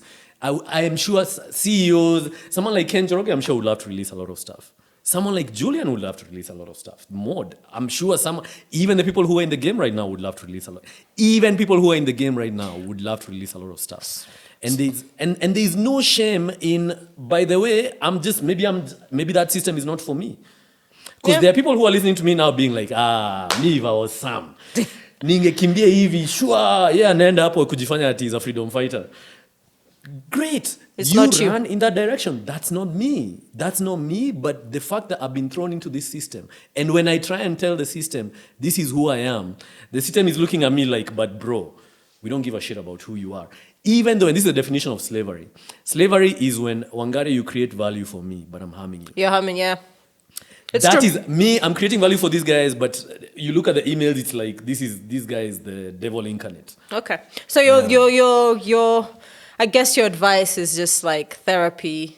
Oh, just therapy. Sometimes I think you'll be challenged with this. I struggle with therapy when people tell me. I think it's just about finding your tribe and finding a safe space, having a conversation. It doesn't have to be a therapist. It can be a group of. Sometimes I don't want to say that on camera because I don't want people to think that you're therapizing yourself in your house. No, you're not. No. What you need is someone who has a framework to help you understand your condition. Yeah. So if you have someone who can actually tell you, by the way, this is because you could go to therapy, and by the way, this I have to be very controversial here because it's okay. Feel free. Therapy out there is not the therapy we have here. The therapy out there, what they do for example, for people with PTSD in the US, they give them psychedelics because they understand that the amount of trauma so the way trauma works is, if I slap you right now, Wangari, I don't know why I keep using that example. I don't know, just don't slap me. There's no violence in this house. But it will do something to you that changes not just your mindset, but even your body's reaction to a man. Yeah. You can't even help it. Even though you're the most healed human being of all time, it will do something to you, right? So if that keeps happening to you, next time you see a man, it's a pattern. You're just like, even if you've gone to therapy and you've talked to the doctor and the therapist, and they've told you this is what it is, your body still remembers. Yeah, a man is not safe around. For me, imagine how many girls are actually in that state of fight or flight when they see a man. Man, yeah. Oh, man, Layla has been there. Yeah. She's been there. I've seen it. Man, Layla, we could be loving on each other, but then next minute, fight or flight. Okay. And it's a natural, it's in your body. It's not something and that's why we're so easily programmed, because our bodies are already used to being enslaved. We're used to being in this condition of there's a higher power to us. Okay. We're not used to we're all equal. There's always that sense of there's a high, and they keep saying higher self. Yeah, I don't like that term, higher self, but now. Which higher self, lower self. It's you. It's in you. You need to reduce your anxiety and reduce who you are, who the mirrors you've been projecting. And once you connect with yourself, do you know what you find there? Just consciousness. Nothing else. No spirituality, no madness, no, I don't know, spaceships flying in, and no. It's just consciousness. And it's just kindness, it's humility, it's love, it's discernment, it's all the things that we know are good, the things that are good for humanity, the things that we really need to tap into, which we all have. So, by the way, that's my issue with spiritual community sometimes. It's if you go around this tree 7 times, you become a girl. What about that tree? These certain things that were meant to reinforce consciousness, but they've served their purpose by now. Because reinforcing that consciousness with spirituality is what put something higher over us. It was like there's a higher thing that is going to punish you. But that is my opinion. That's going to punish you at the end of the day. But now we don't need that higher thing. We just need to become conscious again. And once you become conscious, you realize, wow, I can stick up for myself. I can love myself. Yep. And what that does, because I've been on that journey as well, and actually had a spiritual awakening earlier this year. And that's when you get a flood of consciousness that is not normal. It's like an awareness that expands very dramatically. And a lot of people are going through that right now in the world. It's not just me. So there's an expanded awareness of, they've been fucking with us. That's what we are realizing. They have been fucking with us this whole time. That's what we are realizing. We're like, wait a minute, what? You mean that's just Joe Biden is just another human being? Kamala Harris is just he's a sleepy guy, but he's just another dude who's struggling to grasp with his conscious. Imagine a conscious Joe Biden. He would quit that job tomorrow. Yeah, so true. So many if you are conscious, you'd. I had to really change my boundaries when this happened. I left Stanbic because it's a bank. Oh, you're not because if I could do a whole podcast. Stanbic for me, that team is incredible because they have an amazing chairman, the most accepting guy. Kitili is excellent. I was accepted like this. Me, I used to go I went to Serena Hotel once. They had a board meeting there, and I showed up in my kimonos. Nice. And I remember Kitili dragging me across because that day I don't know which presidents were here. Everyone is in dark suits. Yeah. And I am ashamed. And Kitili told me, "We did not hire you for your looks." Which now I'm taking offense because I was looking good. Yeah, but that bank really there was something. There was an Ubuntu. There was a consciousness. There was we are all one. And by the way, those are the guys who helped me see that my board in 80 is right. Drama. Yeah, it was. I remember. I told them I quit to really go and look at that situation because I realized my house is burning. Yeah. But they taught me how to be a conscious gentleman, how to move the earth without moving the earth. Really just that sense of we're in it, even though you're a Rasta man. And they would look at my dreadlocks, they're like, and I do my dreadlocks, they look nice today. But you can see it took a lot for them to get there. I can imagine. These are the 50, 60, 70-year-olds who are worried about their kids looking like me. And guess what? They were open to the experience and they loved it. I had the best 3 years with that bank. It was amazing. But in the end, I had to realize this is a bank. Yeah. And banks sometimes have to make decisions that fair enough might just cut across and be like, you know what, bro? maybe we could have lowered that interest rate. Maybe we could have. Hey, by the way, that's the game they're in, and I respect that game. And that game creates value. There are people there who love what they do, and that's it. So I would never fault that, but I also would not operate in that environment for too long. And I wouldn't. And that's why for me the World Bank became very problematic, because I realized this is a cartel. It's just a cartel. By the way, I have so many friends in Nairobi who work for the World, and abroad, and in the US, I have so many friends who work in the World Bank. Amazing, amazing people who want to change the world. But guess what? There is no governance. So this small group that is running Africa, okay, they're looking after their pockets. Cool. So AT is not going anywhere, I hope. Oh no! We named it Africa is Talking for a reason. The day AT stops talking, this continent should be worried. By the way, that means that means no, we really should somewhere we made, and it almost stopped talking 2 years ago. Yeah. Oh, actually, no, AT has died so many deaths. Let me not even. But it's still talking. But it's still talking. It's there, and then now we've built a resilience, especially because of the work we've done on ourselves. Yeah, there's a love for self in AT. And once you know how to love yourself, guess who you're going to love next? Your neighbor. Your neighbor. So there's a sense of we're in this together. And that's the sense that really percolates. And it's not a weird, it's the day-to-day decisions of someone's organizing a meeting tomorrow, but they haven't sent an agenda. That's crossing my boundaries. So let me speak out about it. Like, it's not saying, oh, now we worship at the altar of Baal or whatever people are imagining. No, it's just consciousness. There is no spirituality, it's just consciousness. And once you tap into consciousness, that's when you start to materialize spirit. That's when you really now start to open up. Because at the end of the day, your chakras need to be aligned. You know, I'm sure you know the chakra system starts here. Yeah. So when this chakra is safe, and that's money, the creative chakras, the heart chakra, everything starts to open up. And by the time your crown chakra is opening up, you're good. Who's to say Africa will stop talking? Anyway, so cool. I think this is probably like my longest episode. Is anything else? Yeah. And I've tried to. I'm sorry, I know, and I've read this in many directions, but I really have. I feel like this is a safe space for me. Awesome, thank you. I think since I met you, I was like, you know what? Man, Wangari is going to do something in this ecosystem. Like, whatever it is, I have no idea, but I know have no idea either. But thanks for supporting me. And you just went and you did it. Yeah. And for me, that is so admirable. And I'm a huge fan. And also, I'm a huge fan of you, Sam. We're always rooting for AT. Yeah. Hey, Africa must keep talking. It must keep talking. Yeah. Producer, do you have any questions for him? Usually the producer. Thank you. We had the best conversation. I know you guys are the same. God. They're the same. He's always But I've realized these conversations are not strange at all. We just care to air them and have more people speak like this. Yeah. Because the more people start to speak like this, the more people start to be, even if just something that raises your awareness, kidogo too, even if you are like, man, I thought Sam was not an asshole, now I know he is. That raises your awareness. Yeah. That means next time you see me, you might be like, yeah, that dude, avoid. That's awareness. That's all this is about. That's why for me, Africa is talking. Like, it is just about voice. Sound travels so fast.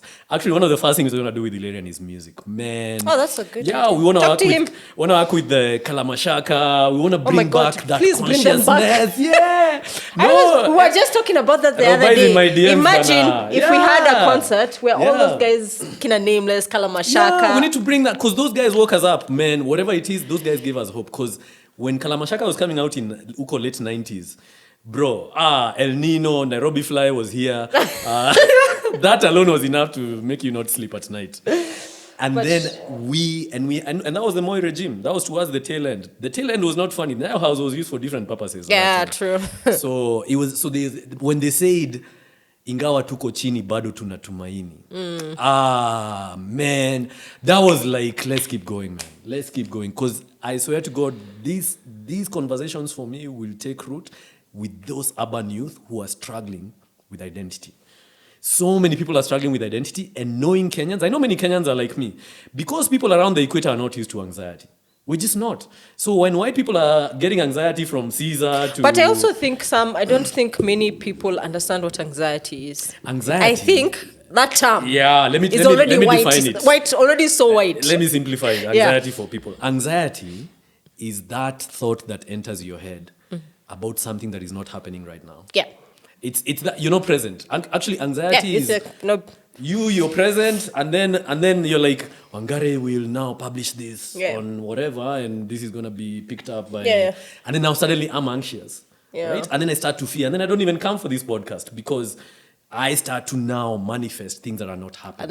Like right now, I could manifest something that I could be like, maybe this guy is he's been sent to finish me, and but that's just anxiety. That's just something that you're imagining could happen in the future. Now, anxiety is a function of time. Actually, this reality is defined by time. Time, that illusion of time, is why we define time so that we could experience love. Because you can't experience love unless you have time. I wouldn't just walk in here and love you and move on. Like, there has to be a courtship process and your parents and so that time was created so we could experience love, not so we could experience anxiety. But the universe wanted to search through all the range of emotions because the universe is just knowledge. Yeah. The universe just wants to understand how do we scale the human experience. Period. It doesn't care about Wangare, Sam, I don't know, Biden, whatever. It just cares about knowledge. Because I've experienced that universal consciousness, the one that you would call solar consciousness, like what the sun really cares about. Because the sun has friends who are waiting to create this for us. But the sun needs to know how to do this. How do you multiply and fill the earth? That's why those stories were important. Keep people understanding this is why we are here. But then now, anxiety for us, now if you live around the equator, especially, and I don't want to generalize, because I want to talk about especially East Africa, Mount Kenya region, because that's where I'm from. Mount Kenya region, there is no anxiety. Yeah. Because there is consistency. Consistency is the opposite of anxiety. Consistency is, I know what's going to happen, so I don't have to worry about it.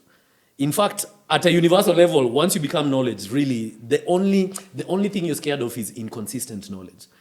So something that, like Wangare now says, up is down. Like that's the only fear that you really... Yeah, but then if you can set boundaries around that knowledge, that means you have nothing to fear, right? So anxiety, fear, time, all these concepts are connected. Now, anxiety came once we started going north, going away from where we came from. The conditions at the Garden of Eden, did those guys have anxiety? They were walking around like this is heaven. But the moment you start straying away from nature, anxiety kicks in because now winter is coming. Now winter is coming that's their rallying cry. Winter is coming, right? That means they need to be anxious about what that looks like. But they've seen enough of those winters. Even them, they may not need that anxiety because they've seen enough of these winters. But then now they start to believe that anxiety is part of life. No, it's not. They start to bring anxiety into systems. So capitalism is room of 100 people, only one of you is going to win. That's the game we're in as entrepreneurs. We're all trying to be Mark Zuckerberg or whatever. Like, we're all running into this game. And by the way, if you don't make it, you might even die.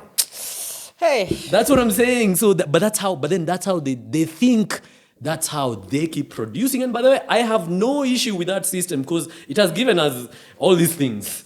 That system of anxiety is why those guys didn't stop at 0 and 1. As we counted our fingers and we were like, that's enough. That's enough. Yeah, then they were like, no, if you had an imaginary number, square root of I. How is that? How do you take my square root? So you can see how suddenly, but that was not the intention. Even as life was being created, that wasn't the intention. The intention wasn't to build a system that actually starts to destroy life.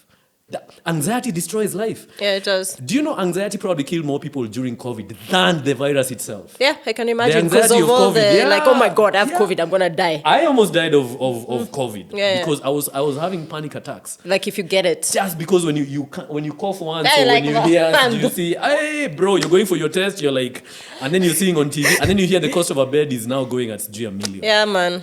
Hey, the anxiety of getting it is why people had heart. My brother died during that period. I remember. COVID. Yeah, you told me. But he actually didn't have COVID. He died of anxiety. He died because his heart literally. And when you grow up in our kind of conditions, anxiety is what keeps you safe. Because you have to guess when your dad is going to walk around and when he coughs, you're always anxious about the next minute. So for us, anxiety became part of our existence. So I'm not saying all Kenyans, by the way, subscribe to but my understanding of anxiety is if you really work on being present. Now being present means being your conscious self, not your unconscious, a white person walks in and you become... I used to get anxious when a white person walks in because of my experience with them. But I had to work through that. I had to realize, oh my God, Sam, your experience with them has been traumatic in many ways, but also positive in many ways. So the next white person, there is no guarantee that they're going to harm you. Why do you think that's the intention? Just because they've harmed you does not mean they're going to harm you.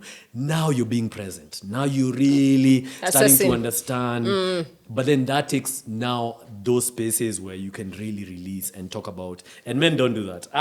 Men do not talk. Women have been doing this thing for generations. That's why Wangari here is like, I have no use. No. Men, and the work men don't do is the work around their mom and how they did not deserve that mom. They deserved a better mom. What do you mean?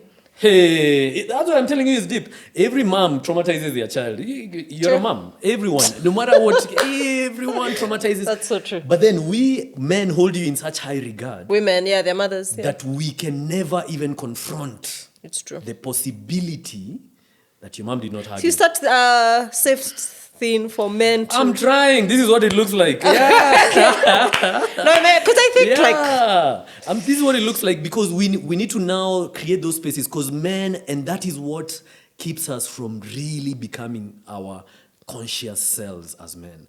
That for me that's the last piece of work that I had to do because I did work around my dad. My dad was a monster in many ways, but he was also he introduced me to computers. He taught me. My mom tells me I was his favorite. I'm like, yeah, gaslighter. I throw that into the bad mom category. But you have to do that work. Your dad, what did he do to you that you did not deserve? And you're like, actually, I didn't deserve none of this. Even Uhuru Kenyatta will tell you things he did not deserve. Even everyone will tell you things they did not deserve. And you need to empathize and realize that that's not who you are. The person that you've become because of that is not who you are. Now, with psychedelics, you can actually go to that moment where you become the person you were before that happened to you. That's why they use it for PTSD in the US. PTSD is you shot some people in Iraq, and you have recurring nightmares about shooting people in Iraq. So, for example, if your mom didn't hug you, and I hug you, Wangari, there's a part of me that will feel like there's an agenda. Because I have never experienced a hug where there's no agenda. So imagine that basic knowledge, very simple knowledge, where you can actually empathize with that person who was not hugged and does not understand what physical touch looks like.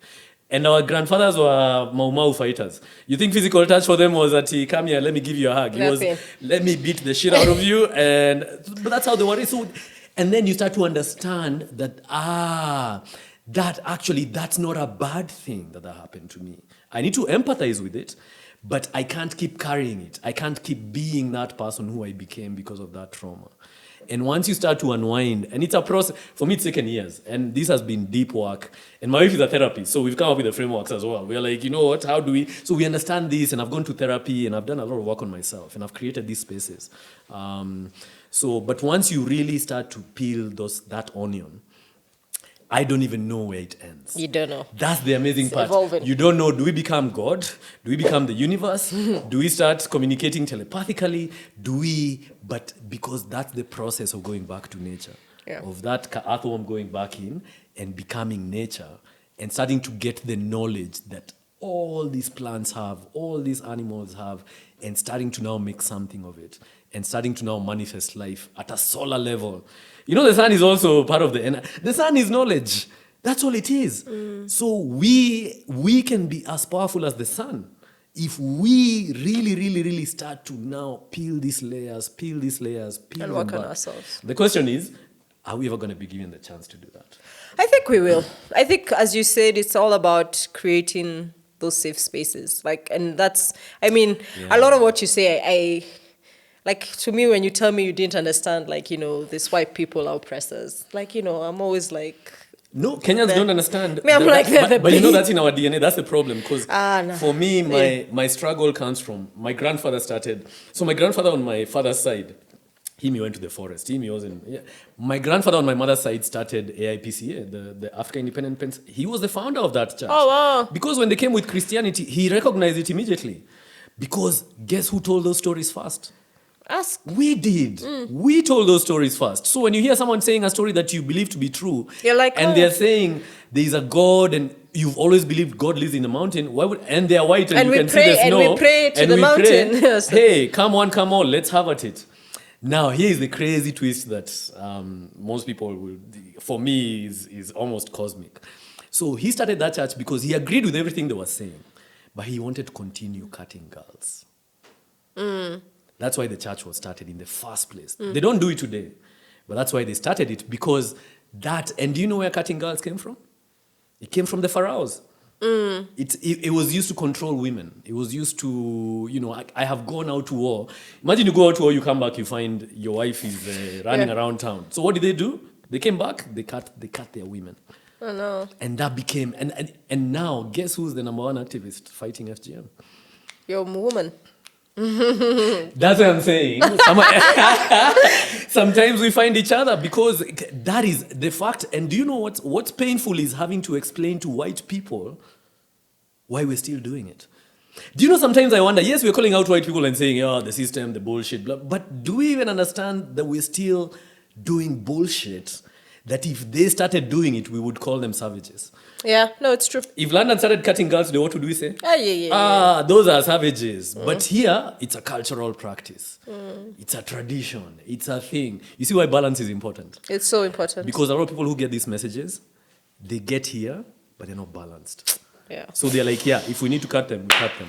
And hey, that was Sam from Africa's Talking. If you've made it to the end, the secret number is 32. Write it in the comments. Thanks for listening. 32? Yeah, I don't know. I just made that up. Oh, shit. Okay. You're like, there's nothing I think deeper. was I that? No, I wasn't 32. Okay, You're trying connection. But yeah, thanks so much for coming on set. You're welcome, and thanks for this space. It's been amazing. It's been amazing. Thank People you. want to hear from you, so I'm glad Africa's Talking. And people should start talking. I'm not the only one that's going through this. I am 100% sure. I'm not the only one, not just in Kenya. You've seen what's happening across Africa. Yeah. I mean, this is the time to really start having this dialogue. Because the rain has bought us time to build our own systems. Yeah. Yeah. Imagine if the rains were not coming. Would we be able to have this conversation, Wangari? We'd be begging for more money. But the rains have given us time. The rains are here. Now our partners, the USA, they love us so much. It's time for them to ask us, what do we want? What do we want? How would we like this to go?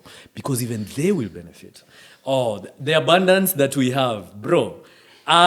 We're just waiting. We're just waiting for them. Then we tell them, okay, so as we already traveled to another planet, and you guys are still there. We are waiting. But these guys it's like they're acting like they don't understand who we are. They know exactly who I am. They know. They've seen what we are capable of. But for some reason, they think that we will harm them. Yeah. Why would we harm our own children? No, we wouldn't. Our own creation, we harm our own children. They've forgotten that they're our children. Bro.